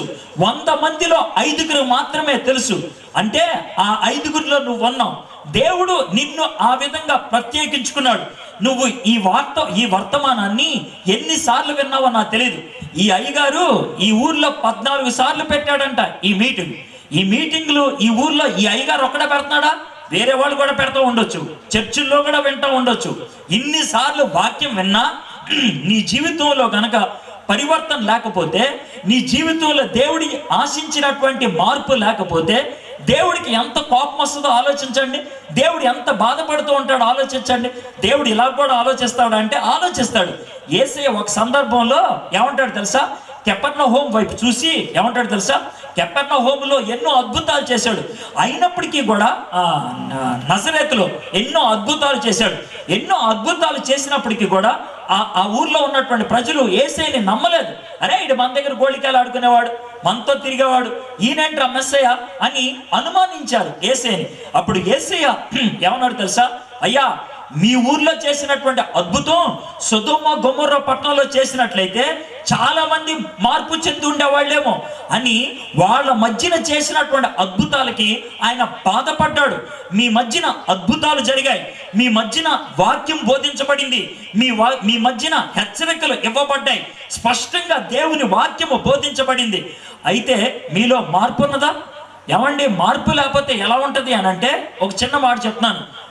మీ పిల్లోడిని ప్రతి రోజు బడికి పంపిస్తున్నావు. 1వ క్లాస్ నుంచి 10వ క్లాస్ దాకా బోల్డ్ డబ్బులు ఖర్చు పెట్టి బడికి పంపించావు. 10వ క్లాసు పరీక్షలు అయిపోయిన తర్వాత కూర్చోబెట్టారు. వాడు కూర్చొని ఉంటే వాడి పక్కన పొలం పని చేసుకున్నవాడు ఒకడు కూర్చున్నాడు. మీ అబ్బాయి ఏమో 10వ క్లాస్ చదువుకున్నవాడు, వాడి పక్కనేమో పొలం పనులు చేసుకున్నవాడు ఒకడు కూర్చున్నాడు. వాడి జీవితంలో ఎప్పుడు కూడా బడికి వెళ్ళలేదు. వీళ్ళిద్దరు పక్కన కూర్చుంటే నాలాంటి వాడు వచ్చి ఒకవేళ ఏ చదువు లేని వాడిని పట్టుకొని, అరే 10కి 5 కలిపితే ఎంతరా అని అంటే, వాడు 10కి 5 కలిపితే 51 అని అన్నాడు అనుకో, నువ్వు నవ్వుతావు. వీడికి చదువు లేదు, అందుకే 10కి 5 కలిపితే ఎంతో తెలియదు అని నవ్వుతావు. ఓకే, అది అయిపోయిన తర్వాత మీ 10వ క్లాస్ చదివిన కుర్రోడిని పట్టుకొని, అరే 10కి 5 కలిపితే ఎంతరా అని అడిగితే వాడు 8 అని అన్నాడు అనుకో, అప్పుడు నీ తలకాయ ఎక్కడ పెట్టుకోవాలనిపిస్తుంది? వీడికి 10 ఏళ్ళు చదువు చెప్పావు కదా, చదువు చెప్పినప్పుడు వీడి దగ్గర నుంచి చక్కటి జవాబు రావాలి కదా. మరి ఇన్ని వర్తమానాలు విన్నావే నువ్వు, ఎంతకాలం క్రైస్తవుడు అని తిరిగావే, ప్రతిరోజు బైబిల్ పట్టుకొని తిరిగేశావే, పెద్ద పెద్ద మీటింగులకి వెళ్ళిపోయావే, అద్భుతమైనటువంటి ప్రసంగికలను వినేశావే, మరి నీ బతికేది నీ జీవితంలో మార్పేది? సౌలుకి దేవుడు అద్భుతమైనటువంటి అవకాశం ఇచ్చాడు. అవకాశాన్ని జార విడుచుకుంటే దేవుడు కోపం వచ్చి పశ్చాత్తాపడ్డాడంట. అయితే ఏమన్నాడు చూడండి, నేను పశ్చాత్తాపడుచున్నాను. అందుకు సమూయేలు కోపావేశుడే. సమూయేలుకి ఏమొచ్చింది? కోపం వచ్చింది. దేవుడు కోపం వస్తే దేవుని బిడ్డకు కూడా కోపం వచ్చింది. దేవుడు కోపం వస్తే దేవుని సేవకుడికి కూడా కోపం వచ్చింది. అయితే కోపావేశుడై ఏం చేశాడు? రాత్రి అంతా యెహోవాకి మొర్ర పెట్టుచుండెను. మొర్ర పెట్టడం అంటే కోపాన్ని వ్యక్తం చేయటమా? కాదు. మొర్ర పెట్టడం అంటే ఏంటి తెలుసా? దేవుడి దగ్గర కూర్చొని నేను అనుకుంటాను, దేవా పోన్లే ప్రభా, వాడికి ఒక్క అవకాశం ఇవ్వు ప్రభా, పోన్లే ప్రభా ఒక్కసారి క్షమించు ప్రభా, పోన్లే ప్రభా ఒక్కసారి ఆయనతో మాట్లాడు ప్రభా అని రాత్రంతా గోజాడాడు. ఎవరు? సమూయేలు. ఎవరి గురించి? సౌలు గురించి. రాత్రంతా సమూయేలు సౌలు దగ్గర గోజాడితే దేవుడు కనికరించి తర్వాత రోజు ఏమంటాడు తెలుసా? పొద్దున్నే పో, వాడితో ఒకసారి మాట్లాడు, ఏం చేస్తాడో చూడు అని. అయితే నేనేమంటాను తెలుసా? ఈ మీటింగులు పెట్టారు కదా మీ అయ్యగారు, ఈ మీటింగులు పెట్టకముందు చాలా రోజుల నుంచి ఉపవాస ప్రార్థనలో ఏవో ప్రార్థనలు నడుస్తూ ఉంటాయి, ఉన్నాయి కదా. ఎందుకు చేశారు ప్రార్థన? అడిగి తిండి ఎక్కువయా, తీపిడా వాళ్ళకి? ఎందుకు చేశారు ప్రార్థనలు? వాళ్ళ ప్రార్థన చేయబట్టి ఈ మీటింగ్ జరిగింది.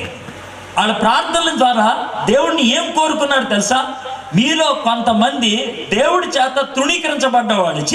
వీళ్ళకి ఎన్నిసార్లు వాక్యం చెప్పినా వేస్ట్రా అని కొట్టేద్దాం అనుకున్నారు దేవుడు. అయితే ఈ సంఘస్థులు చేసినటువంటి ప్రార్థనకి కారణంగా ఈరోజు మీటింగ్లోకి వచ్చి కూర్చున్నావు నువ్వు. అర్థమైందా? నేనేమంటాను తెలుసా? నీ లైఫ్కి ఇదే చివరి ఛాన్స్ ఏమో, మళ్ళీ రాదేమో ఇలాంటి ఛాన్స్, నాకు తెలియదు. నీ లైఫ్కి ఇదే చివరి ఛాన్స్ ఏమో. దేవుణ్ణి బ్రతిమలాడితే ఎవరో చేసినటువంటి ప్రార్థనకి ఈ రాత్రి దేవుడు నీకు ఒక అవకాశం ఇస్తున్నాడు, కూర్చొని నా మాట విను అని. ఈ రాత్రి వెంటావో లేదు నీ ఇష్టం, అది నువ్వు ఆలోచించుకో. రాత్రంతా సమూయేలు సౌలు గురించి గోజాడితే దేవుని దగ్గర, పొద్దున్నే దేవుడు పంపిస్తాడు, సరే పో సౌలుతో వెళ్ళి మాట్లాడు అని అంటే సమూయేలు సౌలు దగ్గరికి వెళ్ళాడు. 13వ వచనం చూడండి. ఆ తర్వాత అతడు సౌలు వద్దకు రాగా, ఎవరు? సమూయేలు. సౌలు, యెహోవా వలన నీకు ఆశీర్వాదము కలుగును గాక. యెహోవా అంటే ఇక్కడ చూడండి, సమూయేలు ఏమో వస్తున్నాడు. సమూయేలు ఎలా వస్తూ ఉంటాడు? ముందేమో మనోడికి సౌలు మీద ఏముంది? కోపం ఉంది. రాత్రంతా దేవుని సన్నిధిలో ఏం చేశాడు? పెనుగులాడుతూ ప్రార్థన చేశాడు. పొద్దున్నే మొహం ఫేర్ లవ్లీ రాసుకున్నట్లు ఉంటుందా? చెప్పండి నాకు, ఉంటుందా? అప్పుడే ఫ్రెష్గా స్నానం చేసి వచ్చినట్లు ఉంటుందా? ఉండదు. రాత్రంతా నిద్ర లేదు, టెన్షను, బాధ, రాత్రంతా ఏడ్చుండంటాడేమో, చిరాకు. ఇలాంటి పరిస్థితుల్లో సౌలు దగ్గరికి వస్తా ఉన్నాడు. ఆయన యొక్క పద్ధతి ఎలా ఉంటుంది? సౌలు కనబడితే కనుక సౌలుతో చెప్పుదామని. సౌలుని, ఏంటే ఆ సౌలు ఇలాంటి పని చేసావు, దేవుడు కోపం వచ్చిందా, నేను లేపేద్దాం అనుకున్నాడా, అది ఆయన చెప్దాం అనుకుంది. చెప్తామంటే అసలు చూడండి అసలు ఎలాంటి పరిస్థితి. వస్తామంటే సౌలు లేచి సమయాలు చేసి ప్రైజ్ ది లార్డ్ బ్రదర్, హల్లెలూయా, అది ఆయన అన్నది. ఇది ఆయన అన్నది. చూడండి 13వ వచనం, యెహోవా వలన నీకు ఆశీర్వాదం కలుగును గాక అని మనోడు ప్రైజ్ ది లార్డ్లు హల్లెలూయాలు చెప్తా ఉన్నాడు. అర్థమైందా? ఈయనేమో రాత్రంతా పెనుగులాడు వచ్చాడు ఆయన గురించి. ఒకవేళ పెనుగులాడకపోతే ఆడి శవం ఉండేది అక్కడ, దేవుడు లేపేసి ఉండేవాడు. అది పరిస్థితి. ఆడు అక్కడ బతుకున్నాడంటే కారణం ఈయన ప్రార్థన. ఈయన ప్రార్థన లేకపోతే లేచిపోయి ఉండేవాడు. అలాంటి వ్యక్తి ప్రైజ్ ది లార్డ్ బ్రదర్, హల్లెలూయా, బాగున్నారా అని అన్నాడు. దాంతో మనకేమర్థం అవుతుంది తెలుసా? కొంతమంది పవిత్ర జీవితం జీవించరు, దేవుని చిత్తాన్ని చేయరు, దేవుడు చెప్పినట్లు వ్యవహరించరు. కానీ ఒకటి మాత్రం చేస్తారు, ఏంటి తెలుసా? ప్రైజ్ ది లార్డ్లు హల్లెలూయాలు చెప్పేస్తారు. దాంతో ఏమైపోద్ది అనుకుంటే కవర్ చేసేసుకోవచ్చు అనుకుంటారు. మనం కొన్ని పదజాలాలు ఉపయోగించి hallelujah brother, praise the lord brother అని మనం అనటానికి ప్రయత్నం చేస్తాం. అంటే చేతలు ఉండవు కానీ చెత్త కబుర్లు మాత్రం బాగుంటాయి. చేతలు ఉండవు, చెత్త కబుర్లు మాత్రం ఉంటాయి. అది మనం చేసేటువంటి పని. ఇది ఈయన కూడా అంతే. ఆయన దేవుని మాట వినలేదు కానీ దేవుణ్ణి గణపరుస్తూ మాట్లాడటానికి ప్రయత్నం చేస్తూ ఉంటాడు. కొంతమంది ఏం చేస్తారంటే, నేను క్రైస్తవుణ్ణి, నేను విశ్వాసిని, నేను మంచి బిడ్డని అని అనిపించుకోవడానికి కొన్ని చూపించుకుంటారు, కొన్ని చూపించుకోవడానికి ప్రయత్నం చేస్తారు. నెత్తి మీద గుడ్డ కప్పుకోవటం తప్పు కాదు, అది పవిత్రతకు సూచన. అర్థమైందా? అయితే నెత్తి మీద గుడ్డ కప్పుకున్న ప్రతి ఒక్కళ్ళు పవిత్రులు అవ్వక్కర్లేదు. అర్థమైంది కదా మీకు? నేను వాళ్ళని తిట్టట్లా, ఎందుకు కప్పుకున్నా తీసేయి అని అట్లా, కప్పుకోండి. అయితే ఆ కప్పుకున్నంత మాత్రాన పవిత్రత రాదు. అర్థమైందా? పవిత్రత అనేది జీవితంలో ఉండాల్సింది. అది లేకుండా కప్పుకుంటే అయిపోయిందా? లేకపోతే తెల్ల బట్టలు వేసుకున్నంత మాత్రాన జీవితం తెల్లదనా? అర్థమైందా? సేవకుడు అనగానే తెల్ల బట్టలు వేసుకుంటే ఆయన తిట్టట్లేదు. అర్థమైందా? తెల్ల బట్టలు వేసుకున్న వాళ్ళు మంచోళ్ళు ఉంటారు, దరిద్రులు కూడా ఉంటారు. తెల్ల బట్టలు వేసుకున్నంత మాత్రాన్న పవిత్రులు అని అనుకుంటే కనుక పొరపాటు. అర్థమైందా? ఇది బయట గెటప్తో పాటు లోన సెటప్ కూడా ఉండాలి. లోన లేకుండా బయట ఉంటే ఏమి లాభం? మనోడికి లోన లేదు కానీ బయట మాత్రం చూపించుకోవడానికి ప్రయత్నం చేస్తాడు, బయట డాంబికంగా చూపించడానికి ప్రయత్నం చేస్తాడు, బయట క్రైస్తవులు ఉపయోగించేటువంటి పదాలు ఉపయోగిస్తానికి ప్రయత్నం చేస్తున్నాడు. ఇది చేసేటువంటి పని. విశాఖపట్నంలో ఒకసారి నేను మీటింగులకి వెళ్ళాను. మీటింగులకి వెళ్తే సాయంకాలం పూట మీటింగులు. అర్థమైందా? ఆ మీటింగ్లో ఇలాగ క్వైర్లో వాయించే వాళ్ళు ఉంటారు, వాళ్ళంతా బ్యాచ్ ఉన్నారు, అంతా బాగానే ఉంది. అర్థమైందా? మంచిగా అన్న అని మాట్లాడుతూ ఉంటారు. అయితే ఆ తర్వాత ఈరోజు సాయంత్రం మీటింగ్, మళ్ళీ రేపు సాయంత్రం మీటింగ్. ఆ పొద్దున పగలు లేదా విశాఖపట్నంలో 1 డే మ్యాచ్ జరుగుతుంది అనమాట. విశాఖపట్నంలో 1 డే మ్యాచ్ జరుగుతూ ఉంటే నేను అన్నాను పగలు ఖాళీ కదా, క్రికెట్ మ్యాచ్ చూడటానికి వెళ్తాను, నాకు క్రికెట్ అంటే బాగా పిచ్చి, సరే వెళ్తానన్న అని వెళ్ళి మొత్తానికి టికెట్ ఒకటి సంపాదించారు, మంచి విఐపి గ్యాలరీ టికెట్ సంపాదించారు. నేను క్రికెట్ మ్యాచ్కి వెళ్తున్నాను, అర్థమైందా? ఆడికి వెళ్తామంటే ఈ క్వైర్లో వాయించే వాళ్ళు అంటారే, ఒక కుర్రోళ్ళు 2-3 ఉన్నారు. వాడు దూరం నుంచి చూస్తున్నా, అరే అన్న వస్తున్నాడు రా అని అన్నాడు ఒకడు, అరే ఇంకోటి అరే అన్న ఎవ్వడనరా అని అన్నాడు. నాకు అంత దూరం నుంచి వినపడతా ఉంది. అయితే వెంటనే అన్న ప్రైజ్ లాడని అన్నాడు, నోట్లోంచి పోకొస్తుంది బయటికి. అర్థమైంది కదా, ప్రైజ్ లాడని అన్నాడు పాపం. దాని దగ్గరకు వచ్చాం కదా, ఇప్పుడు పొగొస్తున్నప్పుడు ప్రైజ్ లాడికి ఏమన్నా అర్థం ఉంటుందా? మరి అది విషయం. కాబట్టి బతుకుందా లేదా ఆలోచించాను. ఈయన హల్లెలూయాలు ప్రైజ్ లాడ్లు బాగానే ఉంది. ఇంకెంత దరిద్రుడో చూడండి సౌలు అనేటువంటి వాడు. ఇంకేమన్నాడు తెలుసా? యెహోవా ఆజ్ఞను నేను నెరవేర్చితననగా. అసలు నెరవేర్చాడైనా? అస్సలు లేదు. దేవుడు చెప్పాడు, అరే రాజుని చంపేరా అని. రాజును చంపకుండా అలా ఉండాడు. చదరంగం అంటారు తెలుసు కదా, చెస్లో రాజుగారు ఉంటారు, రాణి గారు ఉంటారు, మంత్రి ఉంటాడు, అర్థమైందా? తర్వాత సిపాయిలు ఉంటారు, గుర్రాలు ఉంటాయి, ఏనుగులు ఉంటాయి, అర్థమైందా? చెస్లో నువ్వు ఓడిపోయావు అని ఎప్పుడు అంటారు తెలుసా? రాజుగారికి చెక్కు పెడితే.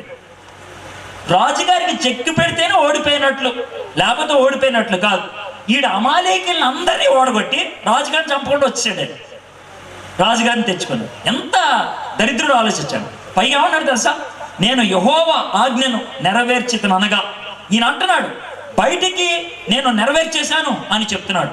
అయితే సమయం అలాగైతే నాకు వినబడుచున్న గొర్రెల అరుపులను ఎడ్ల రంకెలను ఎక్కడవని అడిగాను. నీ జాగ్రత్తమేనండి. సౌలు దేవుని ఆజ్ఞ నెరవేర్చలేదని దేవుడికి తెలుసు. సౌలు దేవుని ఆజ్ఞ నెరవేర్చలేదని సమూయేలుకి తెలుసు. దేవుడికి తెలుసు, సమూయేలుకి తెలుసు. అయితే దేవుడు ఆ టైంలో ఇంకోళ్ళకి కూడా చెప్పాడు. అది చాలా విచిత్రమైన క్యాండిడేట్లు.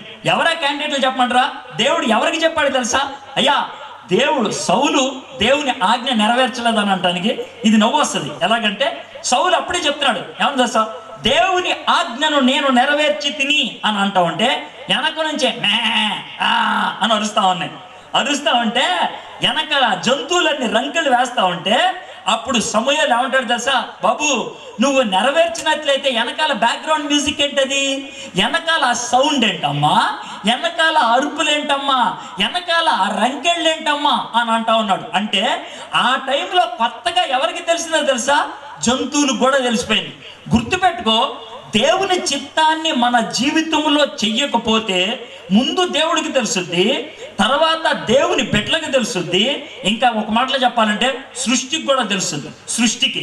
అందుకనే పాపం చేసినప్పుడు శాపం ఉంటుంది. పాపం చేసినప్పుడు కొన్ని సందర్భాల్లో కరువు వస్తూ ఉంటుంది. పాపం చేసినప్పుడు కొన్ని సందర్భాల్లో జబ్బులు వస్తూ ఉంటుంది. పాపం చేసినప్పుడు కొన్ని సందర్భాల్లో పిల్లలు పుట్టరు. పాపం చేసినప్పుడు కొన్ని సందర్భాల్లో కష్టాలు వస్తాయి. పాపం చేసినప్పుడు కష్టపడి సంపాదించుకున్నది పురుగులు కొట్టేస్తూ ఉంటాయి. పాపం చేసినప్పుడు అంటే ప్రతి సమస్యకి వెనకాల పాపం ఉందని నేను అంటలా, జాగ్రత్త వినండి. ప్రతి సమస్యకి కొన్ని సందర్భాల్లో అలా జరగటం అనేది చూస్తూ ఉంటాం. అందుకనే దేవుడు సొలొమోనుకి ఒక వాగ్దానం ఇచ్చాడు మందిరాన్ని కట్టేటప్పుడు. ఏమన్నా తెలుసా? నా పేరు పెట్టబడినటువంటి నా ప్రజలు తమ్మును తాము తగ్గించుకొని నా వైపు తిరిగి వారి పాపాన్ని ఒప్పుకున్నట్లయితే నేను ఆకాశంలోనే వారి ప్రార్థన ఆలకించి వారి పాపాన్ని క్షమించి చివరి ఒక మాట చెప్తారు, వారి దేశాన్ని స్వస్థపరుస్తా అంటాడు. అంటే ఏంటి? దేశానికి అస్వస్థత కారణం ఏంటి? నువ్వు చేసిన పాపం. దేశంలో కరువుకి కారణం ఏంటి? నువ్వు చేసిన పాపం. మీ ఇంట్లో సమస్యలకు కారణం ఏంటి? నువ్వు చేసినటువంటి పాపమేమో. నీ పాపం మీ ఇంటి మీద శాపమై కూర్చుందేమో. అందుకనే ఆయన ఆ పాపం చేస్తే వెనకాలన్నటువంటి ఆ జంతువులు రంకులు వేయటం మొదలుపెట్టింది. కాబట్టి ఈ దినాన్న నువ్వు చేతలు లేని చెత్త కబుర్లు చెప్పొద్దు, అర్థమైందా? పవిత్రమైనటువంటి కొన్ని పదాలు ఉపయోగించేసి ఆ పదాలతో దేవుణ్ణి మభ్య పెట్టొచ్చు అని అనుకోవద్దు. మీ పాస్టర్ గారిని మాయ చేయొచ్చు, ఈ లోకాన్ని మాయ చేయొచ్చు, కానీ దేవుణ్ణి మాత్రం మాయ చేయదు. దేవుడికి తెలుసు మన హృదయంలో ఏముందో. అందుకనే యేసుప్రభు వారు కొండ మీద చేసినటువంటి ప్రసంగంలో ఒక మాట అంటాడు, ప్రభువా ప్రభువా నన్ను పిలుచు ప్రతి వాడును పరలోక రాజ్యంలో ప్రవేశించడు కానీ పరలోకమందున్న నా తండ్రి చిత్త ప్రకారం చేయువాడే ప్రవేశించడానికి. దేవుని చిత్తాన్ని చేయడానికి ఇష్టపడాలి, దేవుని చిత్తాన్ని ఉన్నది ఉన్నట్లుగా చేయడానికి ఇష్టపడాలి. సౌలు ఉపయోగించినటువంటి మొట్టమొదటి సాకు ఏంటి తెలుసా? చేతలు లేవు, చెత్త కబుర్లు ఉన్నాయి. తర్వాత ఏం చేశాడు చూద్దాం. 20వ వచనంకి వచ్చేద్దాం. 20వ వచనం. ఆ తర్వాత సమూయేలు ఏం చేశాడు తెలుసా? మొత్తం అంతా వివరించాడు. ఏమన్నా తెలుసా? నువ్వు గాడిదలు కాసుకునేవాడు, ఎందుకు పనికిరాని వాడు, అయితే దేవుడు నిన్ను రాజుగా ఏర్పరిచి నువ్వు అమాలేకీల్ని నిర్మూలన చేసి ఆ రాజుగారిని చంపేయమంటే ఎందుకు చేయలేదయ్యా అని వాదిస్తూ ఉంటే సౌలు చెప్తున్నటువంటి మాట 20వ వచనం నుంచి, అందుకు సౌలు ఆ మాట అనవద్దు, నేను యెహోవా మాట విని యెహోవా నన్ను పంపిన మార్గమున పోయి అమాలేకీల రాజైన అగగును తీసుకొని వచ్చి తిని కానీ అమాలేకీలను నిర్మూలము చేసి తిని అని అంటున్నాడు. ఆయన ఏమన్నాడు తెలుసా? రాజుగారిని తెచ్చాను కానీ అందరినీ చంపేశాను. మరి రాజుగారిని ఎందుకు తెచ్చావు అంటే ఆయన ఉద్దేశం ఏంటి తెలుసా? రాజుగారు పెద్దోడు కదా అందుకే ఉంచేశాను, రాజుగారు గొప్పోడు కదా అందుకే ఉంచేశాను. కానీ మీకు ఒక మాట చెప్పమంటారా? క్రైస్తవులకి హిందువులు ముస్లింలకి ఒక తేడా ఉందని అనిపిస్తుంది. కోపం తెచ్చుకోవద్దు కానీ జాగ్రత్తగా వినండి. ఏంటి ఆ తేడా అని అంటే చండీ యాగం అని ఈ మధ్యన కేసీఆర్ గారు చేశారు. కేసీఆర్ తెలుసు కదా, తెలంగాణ సీఎం. చండీ యాగం 4 రోజులు చేశాడు ఆయన. చివరి రోజు 1000 మంది పురోహితులను తీసుకొచ్చి ఆయన పెద్ద యాగం హోమం అన్నీ చేపించాడు. ఆ యాగానికి హోమానికి చంద్రబాబు నాయుడు గారు వెళ్ళారు, తర్వాత గవర్నర్ రంగరాజన్ గారు వెళ్ళారు, వీళ్ళంతా వెళ్ళారు, గవర్నర్ కూడా వెళ్ళారు. అయితే నేను టీవీలో ఆ చివరి సన్నివేశం చూస్తా ఉన్నాను. ఈ రంగరాజన్ గవర్నర్ ఉన్నాడు కదా, ఆయన పంచి కట్టుకున్నాడు, పంచి ఉంటుంది అది కట్టుకున్నాడు, పైన షర్ట్ లేదు, జంజు వేసుకున్నాడు, కాళ్ళకు చెప్పులు లేవు, నడుచుకుంటూ వచ్చాడు. ఒక పురోహితుడు తీసుకొని వస్తే అక్కడ ఒక కర్ర కట్టుంది, అక్కడ ఆగిపోమన్నాడు. ఆగిపోయాడు గవర్నర్ గారు, ఆయన భార్య. ఆగిపోయిన తర్వాత అవతల పక్కన 1000 మంది పురోహితులు ఉన్నారు. ఈ 1000 మంది పురోహితులు ఇలా చెయ్యి పెడితే పూజారి ఈయన వైపు తిరిగి ఏమన్నాడు తెలుసా? సాష్టాంగ నమస్కారం చేయి అన్నాడు. గవర్నర్ అందరూ చూస్తా ఉంటే నేల మీద పడి సాష్టాంగ నమస్కారం చేశాడు. ఎవరికి? 1000 మంది పురోహితులకి. పురోహితుడు ఏం చెప్తే గవర్నర్ అది చేశాడు, పురోహితుడు ఏం చెప్తే సీఎం అది చేస్తాడు, పురోహితుడు ఏం చెప్తే పోలీస్ ఆఫీసర్ అది చేస్తాడు. నువ్వు మసీదులోకి వెళ్తే ఆ యొక్క మసీదు నడిపించేవాడు ఏం చెప్తే అది చేస్తారు. కానీ కాస్త డబ్బున్నవాడో కాస్త పేరున్నవాడో చర్చిలోకి వస్తే వాడేం చెప్తే మనోళ్ళు అది చేస్తారు. అది నాకు బాధ కలిగిస్తుంది. నేను అనేది తప్పంటారా? ఎందుకని వాళ్ళ సంకనాకాలు మనం ఎందుకని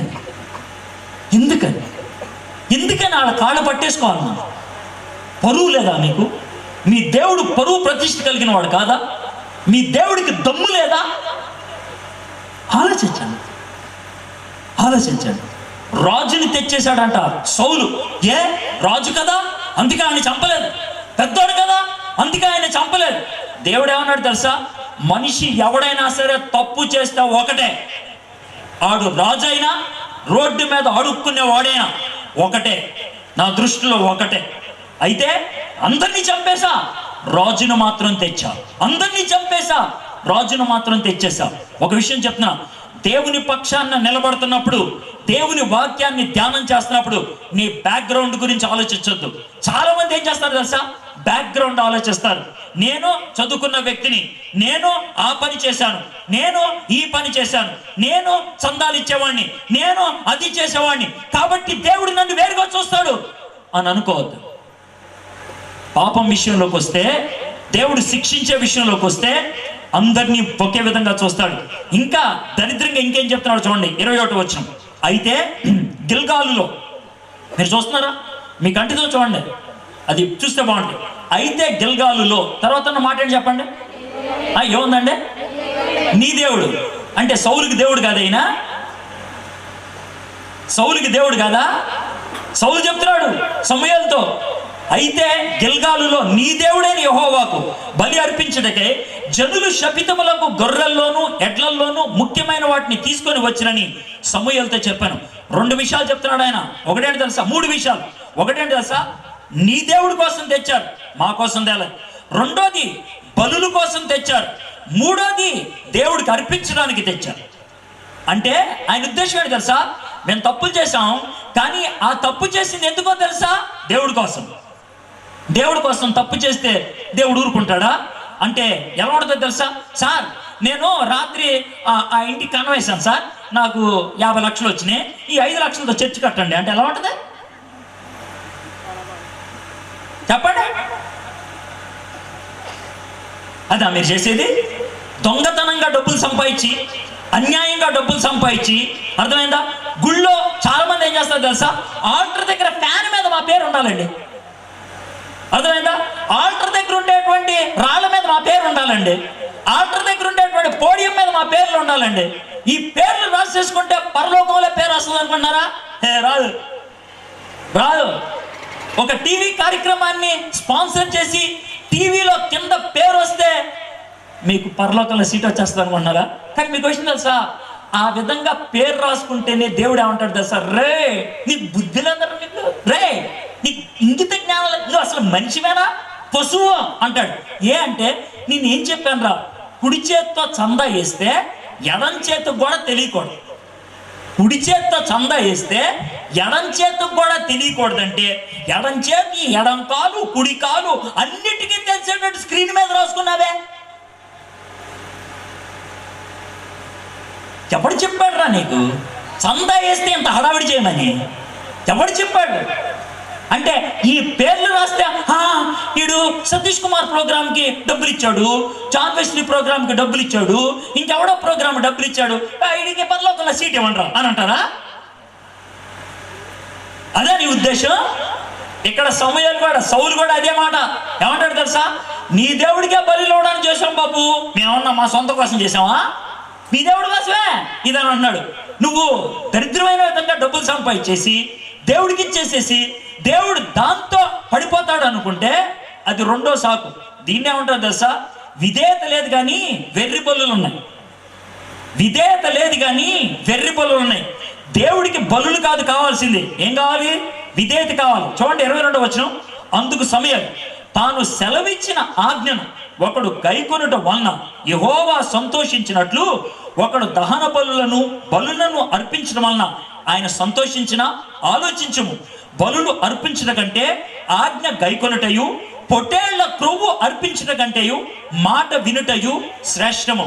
దేవుడు కోరుకునేది ఏం తెలుసా? అమ్మా నాకు బలులు వద్దమ్మా, జంతువులన్నీ నేను తయారు చేసినాయే, నాకు డబ్బులు వద్దన్నా, అమ్మా నీకు ఇచ్చిన డబ్బులన్నీ నేను ఇచ్చినాయా, మరి నాకేం కావాలి ప్రభా?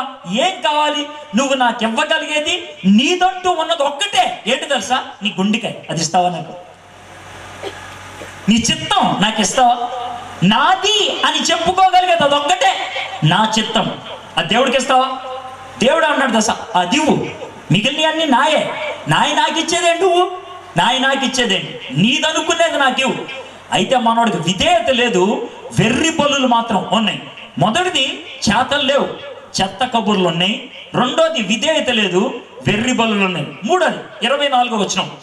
సౌలు జనులకు జడిసి వారి మాట వినినందున నేను యెహోవా ఆజ్ఞను నీ మాటలను మీరి పాపము తెచ్చుకుంటుని. ఇక్కడ ఏమన్నాడంటే చాలా స్పష్టంగా పాపం చేశాను అని ఒప్పుకుంటున్నాడు. మళ్ళీ 30వ వచనం చూడండి. అందుకు సౌలు నేను పాపము చేసి తిని. సౌలు పాపం చేశానని ఒప్పుకున్నాడా? ఒప్పుకున్నాడు. పాపపు ఒప్పుకోలు 2 రకాలుగా ఉంటుంది. ఏంటి 2 రకాలుగా? పాపం చేసినప్పుడు బాధ కలుగుద్ది, నేను పాపం చేశానని. ఆ బాధను మనలోనే దిగమింగుకొని ఆ పాపాన్ని మన మీదే వేసుకొని బతుకుతున్నాం అనుకో, అది ఎలా ఉంటుందో తెలుసా? ఇస్కరియోతు యోధ లాగా ఉంటుంది. ఇస్కరియోతు యోధ యేసు ప్రభుని 30 రూపాయలకు అమ్మేసిన తర్వాత బాధపడ్డాడా లేదా? చెప్పండి, బాధపడ్డాడా? మిగిలిన శిష్యుల కంటే ఎక్కువ బాధపడ్డాడు. ఎలా అంటారేమో, మిగిలిన శిష్యులు యేసు ప్రభుని వదిలేసి పారిపోయారు. అయితే ఇస్కరియోతు యోధ పారిపోలా. ఏం చేశాడైనా? ఊరేసుకొని చచ్చిపోయాడైనా. చచ్చిపోలేనా? ఎందుకు ఊరేసుకున్నాడు? బాధ తట్టుకోలేక ఆయన ఊరేసుకొని చచ్చిపోయాడు. జాగ్రత్తగా వినండి, మన పాపం మనల్ని ఎదిరించినప్పుడు మనం చేసేటువంటి పనులు 2. ఒకటేంటి తెలుసా? ఆ పాపాన్ని ఎదుర్కోలేక కళ్ళు మూసుకుందాం అనుకుంటారు, దాన్నే చచ్చిపోవటం. రెండోది, ఆ పాపాన్ని ఎదుర్కోలేక పారిపోదాం అనుకుంటారు. పారిపోవటం అనేది చాలా రకాలుగా చేస్తారు తెలుసా? మందు కొట్టి మర్చిపోతారు, సినిమాలు చూసి మర్చిపోతారు, పెద్ద పెద్ద పెద్ద సౌండ్తో మ్యూజిక్ పెట్టుకొని మర్చిపోతారు, ఫ్రెండ్స్తో సరదాగా మాట్లాడి మర్చిపోతారు, కొంచెం దూరంగా వెళ్ళిపోయి మర్చిపోవడానికి ప్రయత్నం చేస్తారు, వేరే ఊరు వెళ్తే మర్చిపోదాం అనుకుంటారు, ఈ ప్రాంతంలోకి రాకుండా ఉంటే మర్చిపోదాం అనుకుంటారు. మర్చిపోతే మర్చిపోయేది కాదు మనలో ఉండే మనస్సాక్షి. ఈయన అదే చేద్దాం అనుకున్నాడు, నేను పాపం చేశానులే అని జ్ఞానయుక్తంగా ఒప్పుకుంటున్నాడు ఆయన. కానీ పాపాన్ని దేవుని ఎదుట ఒప్పుకోవడానికి ఇష్టపడలేదు. ఎందుకో తెలుసా? దేవుని ఎదుట ఒప్పుకోవాలంటే అహం అడ్డొస్తుంది. నాకు అది బాగా తెలుసు అహం అడ్డొస్తుంది అని. అంటే 1984 సంవత్సరం నవంబర్ 3వ తారీఖున మా అమ్మ, నేను ఆ రోజు రాత్రి దొంగతనం చేశాను. దొంగతనం చేయడం మా అమ్మ చూసింది, మా నాన్నగారు జోబుల నుంచి డబ్బులు తీయటం. పొద్దున్నే మా నాన్నగారు అడిగితే నాకేం తెలియదు అన్నాను. అయితే సాయంత్రం అయిన తర్వాత మా అమ్మ, నేను డబ్బులు ఎలా తీశానో, డబ్బులు ఎక్కడ పెట్టుకున్నానో, డబ్బులు ఏం చేశానో వివరిస్తూ ఉంటే నాకు టెన్షన్ వచ్చింది. అరే, నువ్వు డబ్బులు తీయటం నేను చూసా, 5 20 రూపాయల నోట్లు బయటికి తీసావు, 4 20 రూపాయల నోట్లు మళ్ళీ డాడీ జోబులో పెట్టేశావు, ఒకే 20 రూపాయల నోటు తీసుకున్నావు, వెనక పాకెట్లో పెట్టుకున్నావు, అటు ఇటు చూసావు, షర్టు కిందకు అన్నావు, ఆ తర్వాత మూతి తుడుచుకున్నావు, ఆ తర్వాత నడుచుకుంటూ బయటికి వెళ్ళిపోయావు అని చెప్పితే ఒక్కసారిగా వణుకొచ్చింది. అమ్మ నువ్వు చూసావనంటే, నేను చూశాను రా నువ్వు దొంగతనం చేయడం అన్నది. నాకు చాలా భయం వేసి ఏడుపు వచ్చి మా మమ్మీ చేయి పట్టుకొని ఏమన్నా తెలుసా, మమ్మీ నన్ను క్షమించు అని అన్నాను. మమ్మీ నన్ను క్షమించు అంటే ఇక్కడ సమూయేలు ఏం చేశాడో మా మమ్మీ కూడా అదే చేసింది. ఏమన్నా తెలుసా, నేనెవరిని క్షమించటానికి అని మా మమ్మీ అని అన్నది. అని అంటే నాకు చాలా కోపం వచ్చింది, మా మమ్మీ మీద కోపం వచ్చింది. నడుచుకుంటూ రైలు పట్టాల దగ్గరికి వెళ్ళాను. దేవుడు లేడు చీ అని అనిపించింది, చచ్చిపోవాలి అని అనుకొని రైలు పట్టాల పక్కన నిలబడ్డాను. ఎందుకో తెలుసా, నా తప్పు నేను ఒప్పుకోవాలి, పారిపోవడానికి లేదు. మా మమ్మీ బయట పెట్టేసింది, ఇదిరా నువ్వు చేసిన తప్పని. పారిపోవడానికి లేదు, కానీ ఒప్పుకోవడానికి చేత కావట్లేదు నాకు. మా మమ్మీ సైలెంట్గా ఒప్పుకుంటే సరిపోద్ది అనుకున్నాను, కానీ మా మమ్మీ ఒప్పుకోవడానికి ఇష్టపడట్లేదు. నాకు అది పబ్లిక్గా ఒప్పుకోవడం చేత కాదు. దేవుని దగ్గరికి వెళ్ళి ప్రభువా నేను తప్పు చేశాను అనటానికి నా అహం అంగీకరించట్లేదు. నాకు చాలా కష్టమైపోయింది. చచ్చిపోవడానికైనా సిద్ధపడ్డాను కానీ తప్పు ఒప్పుకోవడానికి ఇష్టపడలేదు. మనలో చాలామంది తన్నులు తింటారు కానీ తప్పు ఒప్పుకోరు. మనలో చాలా మంది బాధపడతారు కానీ తప్పు ఒప్పుకోరు. భయం 1, సిగ్గు 2, 3 అహం. ఈ 3 అడ్డొచ్చేస్తాయి. భయం, సిగ్గు, అహం, ఈ 3 అడ్డొస్తే మనం తప్పు ఒప్పుకోం. అలాంటి సమయంలో నేను చచ్చిపోదాం అనుకున్నప్పుడు కాలర్ పట్టుకొని నా ఫ్రెండ్ సురేష్ బయటికి లాగాడు. రే ఎందుకురా ఇలా చేస్తున్నావు అంటే, అప్పుడు వాడి దగ్గర చెప్తే వాడు ఏమన్నాడు తెలుసా, రే ఏసే దగ్గరకు వచ్చి నీ పాపాన్ని ఒప్పుకోరా అన్నాడు. నాకు తెలుసు అది ఎంత కష్టమైందో. మోకరించి ఏసయ్య నేను తప్పు చేశాను అని అంటా ఉంటే నా పెదాలు వణికాయి. నాకు చాలా కష్టం అనిపించింది. నోటిలోంచి ఆ మాట రావడం చాలా ఇబ్బంది అయిపోయింది. ఎందుకో తెలుసా, నా అహాన్ని ఛేదిస్తున్నాను, నా భయాన్ని కాదని పక్కకు వచ్చాను, నా సిగ్గుని అణచివేయడానికి ప్రయత్నం చేశాను. సౌలుకి అది చేత కాలేదు. అంటే సౌలుకి సంతాపము లేదు, సుత్తి సాకులు ఉన్నాయి. సంతాపము లేదు, సుత్తి సాకులు ఉన్నాయి. నువ్వెందుకురా తప్పు చేసావంటే జనులకి జడిసి చేసావంటాడు. నువ్వెందుకురా పాపం చేసావంటే చేశానులే అని అంటున్నాడు. 3 విషయాలు నేర్చుకున్నాం మనం. చేతలు లేవు, చెత్త కబుర్లు ఉన్నాయి. విధేయత లేదు, వెర్రి బలులు ఉన్నాయి. సంతాపం లేదు, సుత్తి సాకులు ఉన్నాయి. 24 వచనం మళ్ళీ చదువుదాం. సౌలు జనులకు జడిసి వారి మాట వినినందున నేను యెహోవా ఆజ్ఞను నీ మాటలను మీరి పాపము తెచ్చుకుంటుని. 30వ వచనం. అందుకు సౌలు నేను పాపము చేసి తిని అయినను నా జనుల పెద్దల ఎదుటను ఇశ్రాయేలీయుల ఎదుటను నన్ను గణపరిచి యెహోవాకు మొక్కుటకై నేను పోగా నాతో కూడా తిరిగి రమ్మని అతన్ని వేడుకొన్నందున. మీకు విషయం అర్థమవుతుందా? ఏమన్నాడు తెలుసా, నేను తప్పు చేశానులే. ఎవరితో అన్నాడు? సమూయేలుతో. నేను తప్పు చేశానులే కానీ ఎవరితో చెప్పద్దే, బయటకు వచ్చేసేయ్, నాకు దండేసేయ్, నన్ను మెచ్చుకో, మా రాజుగారు చాలా గొప్పడని చెప్పు. అది ఆయన అంటున్నమాట. నా పరువు కాపాడు. పవిత్రత అవసరం లేదు ఆయనకి, పరువు కావాలి. ప్రజలు ఏమనుకుంటారనే భయం, ప్రజల ముందు ముఖం ఎలా చూపించాలో కష్టం. అందుకే ఉన్నాడు తెలుసా, నా పరువు కాపాడు. పవిత్రత ఏమైనా పైన పర్లేదు, పరువు కాపాడు. చాలా మంది యేసు ప్రభుని సొంత రక్షకుడిగా అంగీకరిస్తావా, నీ పాపాన్ని ఒప్పుకుంటావా అంటే చేతులు ఎత్తడానికి, లేచి నిలబడటానికి పరువు అడ్డు వస్తుంది. నేను లేచి నిలబడితే ఏమనుకుంటారో, నేను ప్రార్థన చేస్తే ఏమనుకుంటారో, ప్రజలు ఏమనుకుంటారు అని దేవుణ్ణి వదిలేస్తే రేపు పొద్దున పరలోకంలో నువ్వెవడమో నాకు తెలియదు అని దేవుడు అంటే అప్పుడు తలకాయ ఎక్కడ పెట్టుకుంటావో నాకు తెలియదు. అప్పుడు తలకాయ ఎక్కడ పెట్టుకుంటావు. యేసయ్య అన్న మాట ఏంటి తెలుసా? ప్రజల ముందు నన్ను ఒప్పుకోకపోతే పరలోకములో తండ్రి ముందు నిన్ను ఒప్పుకోను. సౌలుకి అది కష్టమైంది. పవిత్రత నాకొద్దు, నాకు పరువు కావాలని. ఒక హాస్యాస్పదమైనటువంటి సన్నివేశం ఇది, నిజంగా జరిగింది అని చెప్తారు. ఒక సంఘానికి 2 సహోదరులు, బ్రదర్స్, వాళ్ళిద్దరూ సంఘ నాయకులుగా ఉండేవాళ్ళు అంట. వాళ్ళు చాలా చెడ్డోళ్ళు. ఆ సంఘం డబ్బులు తినేసేవాళ్ళు, ఆ సంఘాన్ని బాధ పెట్టేవాళ్ళు, హింసించేవాళ్ళు, అలాంటి వాళ్ళు. అయితే వాళ్ళలో ఒక అతను చచ్చిపోయాడంట. ఒక అతను చనిపోతే ఇంకో సహోదరుడు పాస్టర్ గారి దగ్గరికి వచ్చి, ఏమంటే మా బ్రదర్ చనిపోయాడు, మా సహోదరుడు, భూస్థాపన కార్యక్రమం చేయాలి. అయితే మీ గురించి నాకు బాగా తెలుసు, మీరేదో పిచ్చి పిచ్చి ప్రసంగాలు చేస్తూ ఉంటారు, నా సంగతి మీకు తెలుసు కదా, జాగ్రత్త, మీరు పని చేయాలన్నాడు. ఏంటన్నాడు? మా బ్రదర్ భూస్థాపన కార్యక్రమంలో ప్రసంగంలో మీరు మా బ్రదర్ మంచోడని చెప్పాలి, మీరు మా బ్రదర్ పరిశుద్ధుడు అని చెప్పాలి అని అన్నాడంట.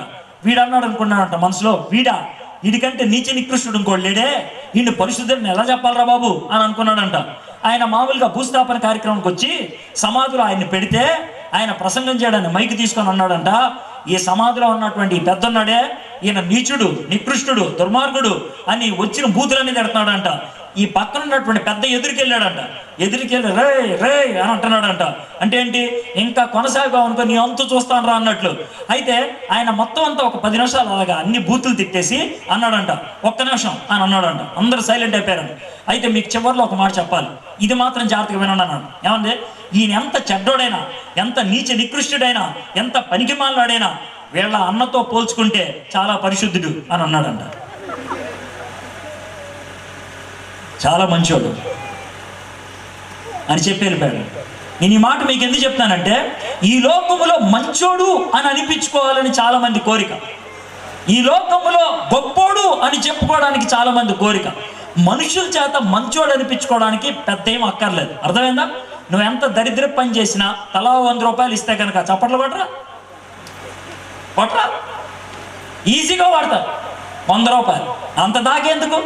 1000 మందిని పిలిపించి ఒక్కోడికి 30 రూపాయలు బిర్యానీ ఇప్పిస్తే చాలు, చాలా మంచోడండి అయ్యారు అని అంటారు. 30 రూపాయలు చాలు 1000 మందితో చప్పట్లు కొట్టించుకోవడానికి. 30 రూపాయలు చాలు.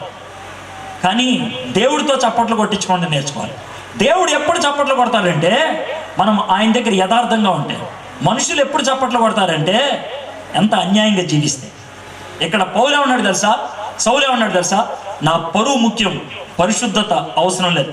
చివరిగా చూద్దాం 23వ వచనం. తిరుగుబాటు చేయుట సోది చెప్పుటయను పాపముతో సమానం, మూర్ఖతను అగపరచుట మాయా విగ్రహము గృహ దేవతలను పూజించుటతో సమానం. యెహోవా ఆజ్ఞను విసర్జించేవి గనుక నీవు రాజుగా ఉండకుండా ఆయన నిన్ను విసర్జించనుగా. సమూయేలుకి ఎంత బాధ ఉంటుందో ఆలోచించాను. రే, నీకోసమే కదరా రాత్రంతా గోజాడి ప్రార్థన చేశాను, నీకోసమే కదరా ఇంతగా తాపత్రయపడి ప్రార్థన చేశాను రాత్రంతా, దేవునితో పెనుగులాడాను రా, ఒక్కసారి ఛాన్సీ ప్రభా సౌలు దగ్గరికి వెళ్తానే, నువ్వు ఎంత దరిద్రంగా మాట్లాడావు కదరా, చీ అయిపోయిందిరా, నువ్వు దేవుణ్ణి విసర్జించావు, దేవుడు నిన్ను కొట్టిపడేసిరా అని కొట్టిపడేసి వెళ్ళిపోయాడు సమూయేలు అక్కడి నుంచి. ఆ అధ్యాయం చివరికి రండి, 35వ వచనం. ఆ అధ్యాయం చివరికి రండి. సౌలు బ్రతికిన దినములన్నిటను సమూయేలు అతన్ని దర్శింప వెళ్ళలేదు, కానీ సౌలును గురించి దుఃఖాక్రాంతుడైన మరియు తాను సౌలును ఇశ్రాయేలు మీద రాజుగా నిర్ణయించినందుకు యెహోవా పశ్చాత్తాపము పడింది. సౌలుని ఇద్దరు విసర్జించేశాడు. ముందు దేవుడు విసర్జించాడు, ఆ తర్వాత ప్రార్థన చేసి పెనుగులాడినటువంటి సమూయేలు కూడా విసర్జించేశాడు. అయిపోయింది. సౌలుని ఇంకెప్పుడు సమూయేలు చూడటానికి వెళ్ళలేదు. జాగ్రత్త వినండి, ఈ రాత్రి మీలో కొంతమందికి అలా జరగటానికి అవకాశం ఉంది. దేవుడు మిమ్మల్ని విసర్జించేస్తాడు. ఒకవేళ దేవుడు విసర్జించేస్తే మీరు మీటింగులకి వెళ్ళినా, మీ దగ్గరకు వచ్చి ఎవరు వాక్యం చెప్పినా ఇక ఎక్కదు. మీ హృదయం బండబారిపోతుంది. ఎంతగా బండబారిపోతుంది అంటే సౌలు పరిస్థితి అదే. ఇది జరిగిన తర్వాత దావీదుని చంపుదామని ప్రయత్నం చేశాడు, అది కుదరలేదు. తన వాళ్ళు అనుకునే వాళ్ళందరూ చచ్చిపోయారు. 31వ అధ్యాయంకి వచ్చేప్పటికి సౌలుని చివరి యుద్ధంలోకి వెళ్ళేటప్పటికి దెబ్బలు తగిలినటువంటి తాను చచ్చిపోయే పరిస్థితి వస్తే ఒక కుర్రోడు కనబడతారే, వాళ్ళ చేతుల్లో, శత్రువుల చేతుల్లో నాకు చావడం ఇష్టం లేదురా, నువ్వు నన్ను పొడిచి చంపు అంటే, రాజుగారు నేను మిమ్మల్ని పొడిచి చంపడం నా వల్ల కాదు సార్ అని వాడు పొడుచుకొని చచ్చిపోయాడు. రాజుగారికి ఒక ఐడియా వచ్చింది, ఇలా పొడుచుకొని చచ్చిపోవచ్చు అని. కత్తి భూమిలో పాతి పెట్టేసి దూకాడు దాని మీద, చచ్చిపోదామని, సూసైడ్ చేసుకుందామని. కత్తి సరిగ్గా దిగల, పక్క నుంచి గుచ్చుకొని నొప్పి వస్తా ఉంది. ఇంకా ఆయన మూలుగుతున్నాడు. ఒకడిని పిలిచాడు, రే చూడరా, సగం కత్తి గుచ్చుకుపోయిందిరా, దయచేసి నన్ను చంపరా, ప్లీజ్ రా నన్ను చంపరా అంటే వాడు చంపేశాడు. అయిపోయింది, వాడు చంపేశాడు. సౌలు చచ్చిపోయాడు.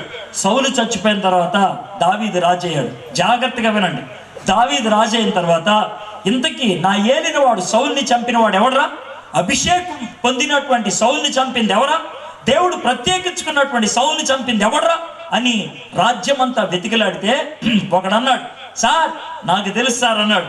అని పిలిచాడు, నువ్వెవడెవరా అని అడుగుతున్నాడు. చూడండి 2 సమూయేలు గ్రంథం 1వ అధ్యాయం, మీరు తీసి చూడాలి. 2 సమూయేలు గ్రంథం 1వ అధ్యాయం 8వ వచనం చదువుతున్నాను. చూడండి 8వ వచనం. నువ్వెవడువని అతన్ని అడగగా అతన్ని అడిగాడు, నేను అమాలేకుడినని చెప్పి తిని, అతడు నా ప్రాణం ఇంకా నాలో ఉన్నది కానీ తల త్రిప్పు చేత నేను బహుబాధపడుచున్నాను. నీవు నా దగ్గర నిలబడి నన్ను చంపమని సెలవీయగా ఈలాగు పడిన తర్వాత అతడు బ్రతకడని నేను నిశ్చయించుకొని అతని దగ్గర నిలిచి అతన్ని చంపి తిని. ఇది జాగ్రత్తగా విన్నారు కదా. 15వ అధ్యాయం 3వ వచనం గుర్తుందా? ఇందాక దేవుడు సౌలుకి ఇచ్చినటువంటి ఆజ్ఞ ఏంటి? అమాలేకీలందరినీ చంపేమని. సౌలు అమాలేకీలందరినీ చంపేశాడా? లేదు. చంపకపోతే చివరికి సౌల్ని చంపింది ఎవడో? ఒక అమాలేకుడు. మీకు ఇప్పుడు ఎక్కుతుందా ఇదే? ఇది చరిత్ర. దేవుడు దీన్ని వదిలే, ఈ బుద్ధి వదిలే, ఈ చెడు పరిస్థితి వదిలే, ఈ చెడు సహవాసం వదిలే, ఈ చెడ్డదాన్ని వదిలే అని దేవుడు దేన్నైనా వదిలేయమని చెప్పితే దాన్ని వదలకుండా ఉండని అని అనుకుంటే అది నిన్ను చంపేస్తుంది. ఎంత స్పష్టమైనటువంటి చరిత్ర ఇది. దేవుడు ఎంత స్పష్టంగా చెప్తున్నాడు.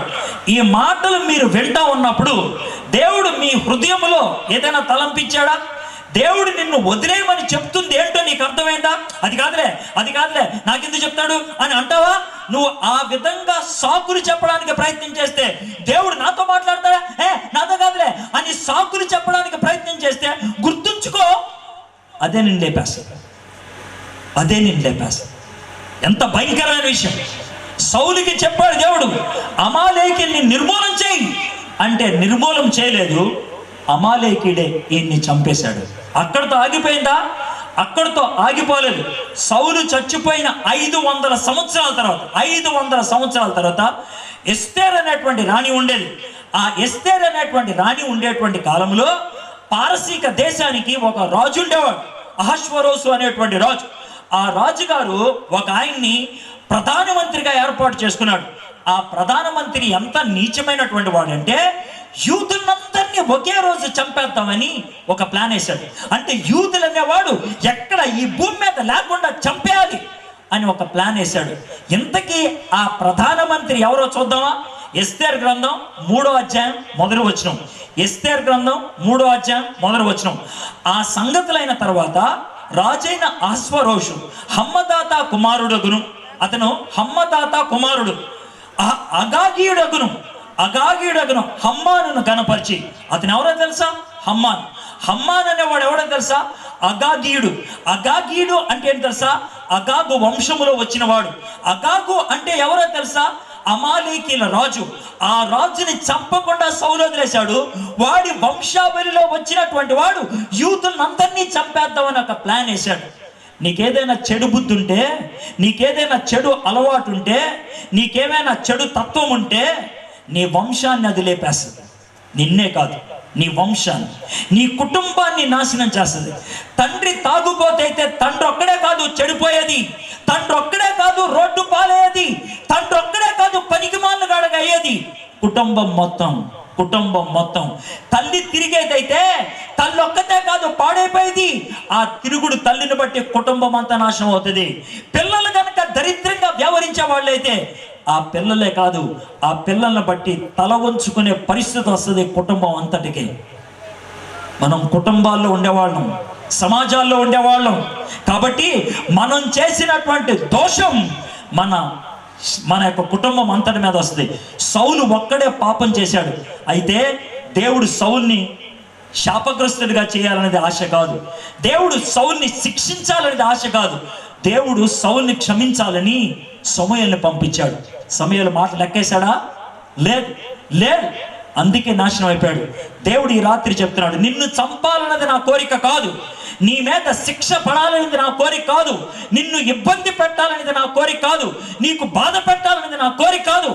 నీ బాధ పోవాలంటే నా దగ్గరకు వచ్చి నీ పాపాన్ని ఒప్పుకోవాలి. అందుకే ఈ రాత్రి నీకు ఈ మాటలు వినిపిస్తున్నాను. ఈ మాటలు విన్నప్పుడు ప్రభా నేను తప్పు చేశాను అని ఒప్పుకుంటే క్షమిస్తాను. ఒకవేళ ఒప్పుకోలేదు అనుకో, లేదు. సౌలు ఒప్పుకోలేదు, నాశనం అయిపోయాడు. రెండో వ్యక్తికి వద్దాం. అతను ఎవరో తెలుసా? దావీదు. సౌలు గాడిదలు పెంచేవాడు, రాజయ్యాడు. దావీదు గొర్రెలు పెంచేవాడు, రాజయ్యాడు. ఇద్దరు కూడా చిన్న స్థాయిలోంచి పైకి వెళ్ళిన వాళ్ళు. సౌలు చేయమన్న పని చేయలేదు, దావీదు కూడా చేయమన్న పని చేయలేదు, చెయ్యాల్సిన పని చేయలేదు. ఏంటి దావీదు చేయాల్సిన పని ఏంటంటే రాజుగా యుద్ధం చేయడానికి వెళ్ళాలి. రాజుగా యుద్ధం చేయడానికి వెళ్ళాలి. తన రాజ్యం యుద్ధం చేస్తా ఉంటే మనోడు పకోడీలు తింటున్నాడు. అది మనోడు చేసినటువంటి పని. ఇంటి దగ్గర మేడ మీద తిరుగుతూ ఆయన పకోడీలు తింటా కూర్చున్నాడు. అది ఆయన చేసిన పని. దేవుడు ఇచ్చిన పని చేయలేదు, సొంత పనులు చేసుకుంటూ ఉన్నాడు. ఈలోగా బెత్షెబా కనబడింది స్నానం చేస్తూ. ఆ అమ్మాయిని మోహించాడు, ఆ అమ్మాయితో పాపం చేశాడు. అయిపోయింది అనుకున్నాడు. స్నానం చేసేసి ఎవ్వడికి తెలియదులే అనుకున్నాడు. 3 నెలల తర్వాత ఆ అమ్మాయి వచ్చింది, నాకు గర్భం వచ్చింది అని అన్నది. భర్త ఎక్కడున్నాడు అంటే 6 నెలల క్రితమే అతడు యుద్ధానికి వెళ్ళాడు అన్నది. అంటే ఏం చేయాలో అర్థం కాక దావీదు అతన్ని తీసుకొచ్చి మాఫీ చేద్దాం అనుకున్నాడు. అవ్వలేదు. ఎందుకంటే వాడు ఇంట్లోకి వెళ్ళి పడుకొని అన్నాడు. ఒక సైనికుడు ఏమన్నాడు తెలుసా? నా ప్రజలంతా యుద్ధం చేస్తా ఉంటే నా భార్యతో నేను పడుకుంటాను, నేను పడుకోను సార్, నేను పడుకోను అని అన్నాడు. దావీదుకి ఏం చేయాలో అర్థం కాలేదు. ఒక ఉత్తరం ఇచ్చి పంపించాడు, ఇది సేనాధిపతికి ఎవరా అని. సేనాధిపతికి ఏమని రాశాడు తెలుసా? వీడిని ఫ్రంట్లో పెట్టి లేపేశారా అన్నాడు. ఫ్రంట్లో పెట్టి ఎన్కౌంటర్లో లేపేశాడు. బెత్షెబా యొక్క భర్త చచ్చిపోతే ప్రజలందరి ముందు ఏమని పిక్చర్ ఇచ్చాడు తెలుసా? అయ్యో బెత్షెబా భర్త చచ్చిపోయిందే, చిన్నమ్మాయే, యవ్వనురాలే, ఈమె విధవరాలుగా ఉంటే ఎలా ఉంటుంది, బాధగా ఉంది, నాకు ఆ అమ్మాయిని నేను పెళ్లి చేసుకుంటా అని పబ్లిక్ సింపతి కొట్టేశాడు. ఎవడైనా సరే దావీదు గురించి ఏమనుకుంటాడు తెలుసా? అద్భుతమైన వ్యక్తి. ఒక విధవరాల్ని పెళ్లి చేసుకొని ఆమెకు ఒక గౌరవప్రదమైన స్థానం ఇచ్చాడు. ఈ విధంగా ఆయన కొనసాగిపోతా ఉన్నాడు. కొంతకాలం అయింది. సౌలు దగ్గరికి సమూయేలు ఎలా వచ్చాడో అదే విధంగా దావీదు దగ్గరికి నాతాను వచ్చాడు. రాజుగారు మీకు ఒక కథ చెప్తా అన్నాడు. ఏంటా ఆ కథ? 2 ఉన్నారు సార్, ఒకడికి 100 గొర్రెలు ఉన్నాయి, ఒకడికి ఒక మేక ఉన్నది. 100 గొర్రెలు ఉన్న వాడి ఇంటికి ఒక గెస్ట్ వచ్చాడు. వాడికి బిర్యానీ వండి పెట్టాలంటే 100 గొర్రెల్లో ఏదో గొర్రెను చంపాలి. ఆ గొర్రెను చంపడానికి ఇష్టం లేక పక్కింటోడు మేకను తీసుకొచ్చి బిర్యానీ చేశాడు సార్ అని చెప్తే రాజుగారికి కోపం వచ్చి, ఎవడ్రా అలాంటోడు మన రాజ్యంలో ఉన్నాడా అని అంటే, అయ్యా రాజుగారు మీరు కొంచెం ఆవేశం ఎక్కువ, ఎక్కువ అనుకుంటా, మీరు కూర్చోండి సార్. సార్ అది మీరే సార్, అది మీరే సార్ అని అంటే దావీదుకి ఏం చేయాలో అర్థం కాలేదు. సౌలులాగా ఆయన వ్యవహరించలేదు, ఆయన డిఫరెంట్గా వ్యవహరించాడు. ఆయన వ్యవహారం ఏంటో 2-3 వచనాల్లో చూద్దామా? 51వ కీర్తన తీయండి. 51వ కీర్తన 51 అని పెద్దగా కనబడుతుంది. దాని కింద ఉన్నటువంటి చిన్న అక్షరాలు. దావీదు బెత్షెబా యొద్దకు వెళ్ళిన తర్వాత నాతాను ప్రవక్త అతని యొద్దకు వచ్చినప్పుడు అతడు రచించినటువంటి కీర్తన. బ్యాక్గ్రౌండ్ అది. దావీదు యొక్క స్టార్టింగ్ పదం ఏంటో చూద్దాం. దేవా నీ కృప చొప్పున నన్ను కరుణింపుము, నీ వాత్సల్య బాహుళ్యము చొప్పున నా అతిక్రమము తుడిచివేయము, నా దోషము పోవునట్లు నన్ను బాగుగా కడుగుము, నా పాపం పోవునట్లు నన్ను పవిత్రపరచుము. నేరుగా దేవుని సన్నిధిలోకి వెళ్ళి స్ట్రైట్గా చెప్పేస్తున్నాడు. ఏమని తెలుసా? ప్రభువా నేను తప్పు చేశా, నేను పాపము చేశా, నేను ఆజ్ఞను అతిక్రమించా. దేవుని ఎదుట ఇంకా దాపరికం లేకుండా యథార్థంగా ఒప్పేసుకున్నాడు. తన అతిక్రమములను దాచిపెట్టువాడు వర్ధిల్లుడు, వాటిని ఒప్పుకొని విడిచిపెట్టువాడు కనికరాన్ని పొందుతాడు. అందుకేనా తెలుసా? నీ కృప చొప్పున నన్ను కరుణింపము, నీ వాత్సల్య బాహుళ్యము చొప్పున నా అతిక్రమములు తుడిచివేయము. బైబిల్లో ఉన్నటువంటి ఒకే ఒక దేవుడు నీ పాపాన్ని క్షమించడానికి ఇష్టపడేవాడు. బైబిల్లో ఉన్నటువంటి దేవుడు ఒక్కడే కరుణ వాత్సల్యాన్ని చూపించగలిగేవాడు. కరుణ అంటే ఏంటి తెలుసా? తప్పు చేసిన వాడిని కొట్టకుండా వదిలేయటం. కృపా వాత్సల్యములు అంటే అర్థం ఏంటి తెలుసా? కొట్టాల్సినటువంటి వాడికి డబ్బులు ఇచ్చి పంపించడం. దేవుడు మనల్ని నరకంలోకి తొయ్యడు, కానీ పరలోకంలో సీటిప్పించడానికి ఇష్టపడుతున్నాడు. దావీదుకి ఆ విషయం తెలిసే ఉన్నాడు తెలుసా, ప్రభా నన్ను క్షమించవా అని అన్నాడు. నా అతిక్రమములు నాకు తెలిసే ఉన్నవి, నా పాపం ఎల్లప్పుడు నా ఎదుట ఉన్నది. నేను ఇప్పుడు దాకా రాజుగారిలాగా వ్యవహరిస్తున్నా, రాజుగారిలాగా సింహాసనం మీద రాజ్య టీవీని కనపరుస్తున్నా, కానీ ఎక్కడ చూసినా నా పాపమే కనబడుతుంది ప్రభా. నా పాపాన్ని తప్పించుకొని నేను వెళ్ళలేను. నేను చేసిన తప్పు ఎప్పుడు నాకు నీడలాగానే వెంటాడుతుంది. నన్ను క్షమించవా అని అడుగుతున్నాడు. నీకు కేవలం నీకే విరోధముగా నేను పాపము చేసి ఉన్నాను, నీ దృష్టి ఎదుట నేను చెడుతనము చేసి ఉన్నాను. ఎంత స్పష్టంగా చెప్తున్నాడు.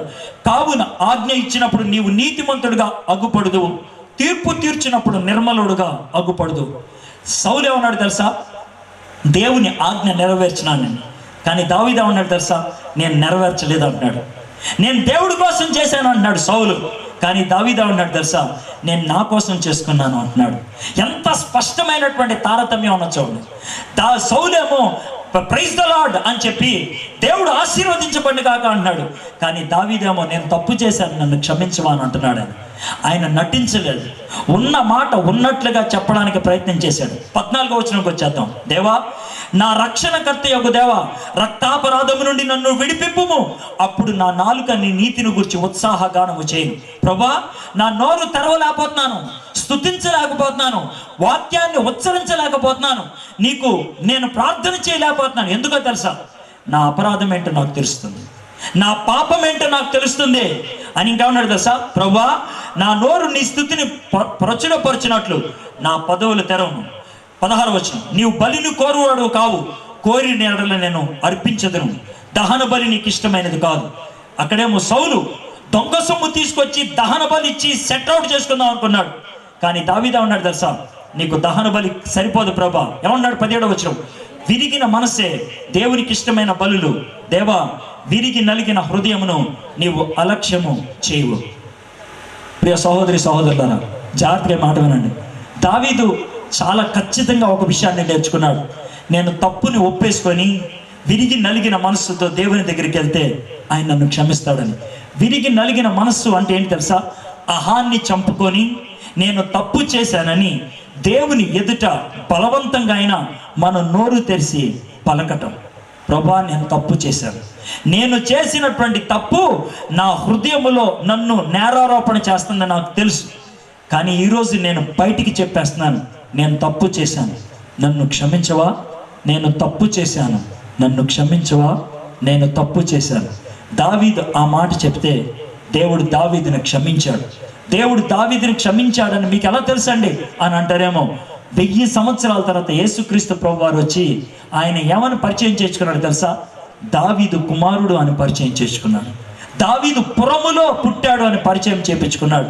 ఎందుకో తెలుసా, దావీదుని దేవుడు ఆశీర్వదించాడు, దావీదుని దేవుడు క్షమించాడు.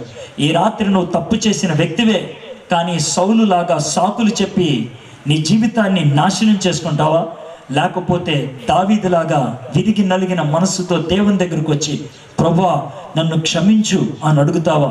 నీ ఇష్టం. దావీదైతే క్షమాపణ కోరాడు, దేవుడు దావీదుని క్షమించాడు, నూతన అవకాశాన్ని కల్పించాడు. ఈ రాత్రి నేను ఈ మాటలు చెప్తున్నప్పుడు ఖచ్చితంగా మీకు ఒక విషయం చెప్పాలి.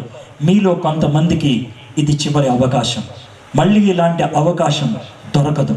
కాబట్టి ఈ రాత్రి ఒకవేళ నీ హృదయంలో దేవుడు గలిబిలి కలిగించినట్లయితే, నీ హృదయంలో తొందర కలిగించినట్లయితే, ఏ తప్పు విషయమైనా నీవు అంగీకరించలేనటువంటి పరిస్థితి వచ్చినట్లయితే సాకులు వెతకొద్దు, సాకులు వెతకొద్దు, ఎవరితో చెప్పొద్దు, దేవునితో చెప్పేసే, ప్రభా ఈ తప్పు నేను చేశాను, ఈ దోషాన్ని నేను చేశాను, నన్ను క్షమించు ప్రభా, నన్ను క్షమించు, నా జీవితాన్ని మార్చు ప్రభా, నేను చేసినటువంటి తప్పుని తుడిచే ప్రభా, నూతన జీవితాన్ని నాకు అనుగ్రహించు ప్రభా. ఈ రాత్రి అలాగే ఎవరైనా ప్రార్థన చేయడానికి ఇష్టపడుతున్నట్లయితే యేసయ్య ఇస్తున్నటువంటి వాగ్దానం ఇది.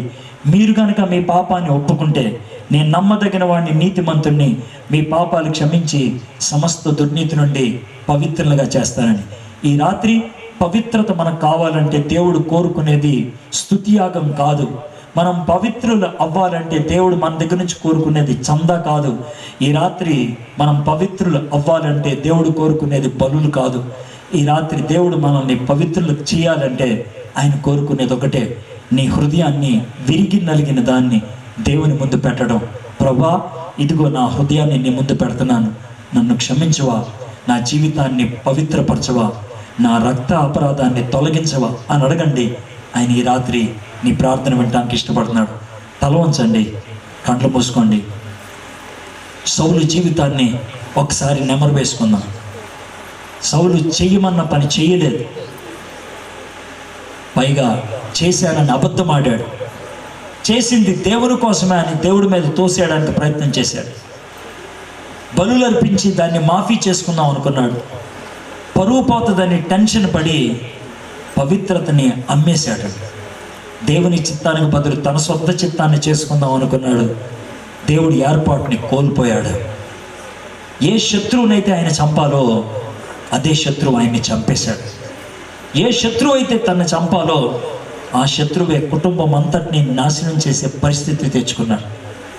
నీ జీవితం కూడా అలాంటిదేనేమో. అయితే నువ్వు సౌలులాగా పతనం అవ్వాల్సిన అవసరం లేదు. దావీదు దగ్గరికి నాతాను వచ్చినప్పుడు దావీదు నన్ను క్షమించు అని అడిగాడు. దేవుడు దావీదుని క్షమించాడు. ఈ రాత్రి నువ్వు దేవుడి దగ్గరకు వచ్చి, ప్రభా, నేను నీకు వ్యతిరేకంగా పాపం చేశాను, నన్ను క్షమించు. నువ్వు వద్దన్న పని నేను చేశాను ప్రభా, నువ్వు విడిచిపెట్టమన్న దాన్ని ఇప్పుడు దాకా పట్టుకున్నాను ప్రభా. ఈ రాత్రి నేను విడిచిపెడటానికి ఇష్టపడుతున్నాను. ఈ రాత్రికి నేను వదిలేయడానికి ఇష్టపడుతున్నాను. నా హృదయాన్ని పవిత్రపరచు ప్రభా, నా జీవితంలోకి రండి ప్రభా అని అడగండి. ఈ రాత్రి ఎవ్వరూ ఆ విధంగా ప్రార్థన చేసినా దేవుడిస్తున్నటువంటి వాగ్దానం, నా యొద్దకు వచ్చి వారిని నేను ఎంత మాత్రం త్రోసివేయను అంటున్నాడు. ఈ రాత్రి నిన్ను స్వీకరించడానికి ఇష్టపడుతున్నాడు, నిన్ను క్షమించడానికి ఇష్టపడుతున్నాడు, నిన్ను పవిత్రపరచడానికి ఇష్టపడుతున్నాడు. ఈ రాత్రి ఆ విధంగా దావీదులాగా విరిగి నలిగిన మనసుతో పాప క్షమాపణ కోసం పశ్చాత్తాపంతో ప్రార్థన చేయడానికి ఇష్టపడుతున్నట్లయితే నోరు తెరవండి, మీ పెదవులు కదపండి. ప్రభువా, నన్ను క్షమించు ప్రభువా అని అడగండి. ప్రభువా, నన్ను క్షమించు ప్రభువా అని అడగండి. అహాన్ని నొక్కి పడేయండి, భయాన్ని పక్కకు తోసేయండి, సిగ్గుని పక్కకు తోసేయండి. ప్రభువా, నన్ను క్షమించు ప్రభువా, నన్ను క్షమించు ప్రభువా. పరువు పోతుందేమో అని టెన్షన్ పడొద్దు, పవిత్రత కోసం తాపత్రయపడండి. ప్రభువా, నన్ను క్షమించు ప్రభువా. ప్రభువా, ఈ రాత్రి నన్ను క్షమించు ప్రభువా. ఈ రాత్రి నన్ను విడిచి వెళ్ళిపోవద్దు ప్రభువా. ఈ రాత్రి నన్ను విడిచి వెళ్ళిపోవద్దు ప్రభువా. నన్ను మర్చిపోవద్దు ప్రభా. సౌలుని మళ్ళీ సమయాలు ఎప్పుడు చూడలేదు ప్రభా. సౌలుని ఏర్పరచుకున్నందుకు నువ్వు పశ్చాత్తాపడ్డావు ప్రభా. నా విషయంలో అది జరగకూడదు ప్రభా, నా విషయంలో అది జరగకూడదు. నన్ను విడిచి వెళ్ళిపోకూడదు ప్రభా, నువ్వు నన్ను విడిచి వెళ్ళిపోకూడదు. నిన్ను నేను పట్టుకోవాలి ప్రభా, నిన్ను నేను పట్టుకోవాలి. నన్ను క్షమించు ప్రభా అని ఈ రాత్రి అడగండి. ఈ రాత్రి అలాంటి పశ్చాత్తాపంతో మీరు ప్రార్థన చేయడానికి ఇష్టపడుతున్నట్లయితే దేవుడు క్షమించడానికి సంసిద్ధంగా ఉన్నాడు.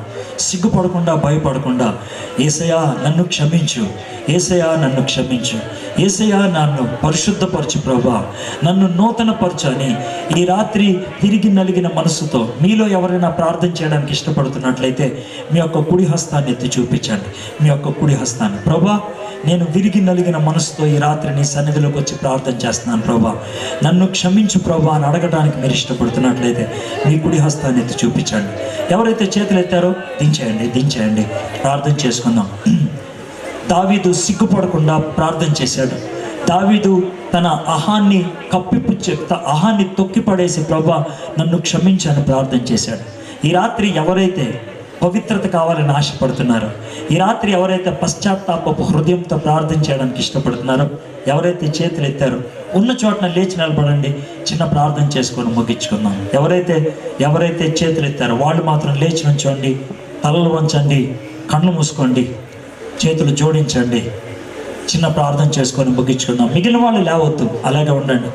ఎవరైతే పశ్చాత్తాపడటానికి ఇష్టపడుతున్నారో, ఎవరైతే దేవుని సన్నిధిలో పాపాన్ని ఒప్పుకోవడానికి ఇష్టపడుతున్నారో, ఎవరైతే దేవుని సన్నిధిలో జీవితాన్ని పవిత్రపరచుకోవాలని ఆశపడుతున్నారో వారు మాత్రం లేచి నుంచోండి, చిన్న ప్రార్థన చేసుకొని ముగించుకుందాం. ఎవరైతే లేచి నుంచున్నారో మీ గుండెల మీద మీ చేయి పెట్టుకోండి, మీ గుండె మీద మీ కుడి హస్తాన్ని పెట్టుకోండి. చిన్న ప్రార్థన చెప్తాను, నా వెంట ఆ ప్రార్థన చెప్పండి. నేను ఒక చిన్న ప్రార్థన చెప్తాను. యేసయ్యా, నువ్వు నన్ను ప్రేమించి ఈరోజు నాతో మాట్లాడావు, నీకు వందనాలు. యేసయ్యా, నా పాపాన్ని నువ్వు నాకు ఎత్తి చూపించావు. యేసయ్యా, నా పాపాన్ని ఒప్పుకుంటున్నాను, నన్ను క్షమించు.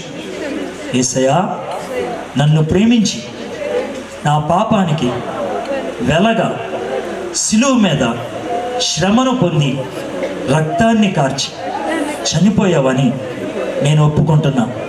యేసయ్యా, నీ పవిత్ర రక్తములో నా పాపాన్ని కడగండి. యేసయ్యా, నా హృదయంలో మీరుండండి. ఈనాటి నుండి నీ సాక్షిగా, నీ బిడ్డగా జీవించడానికి శక్తిని అనుగ్రహించండి. పరిశుద్ధాత్మని ద్వారా సహాయాన్ని ఇవ్వండి.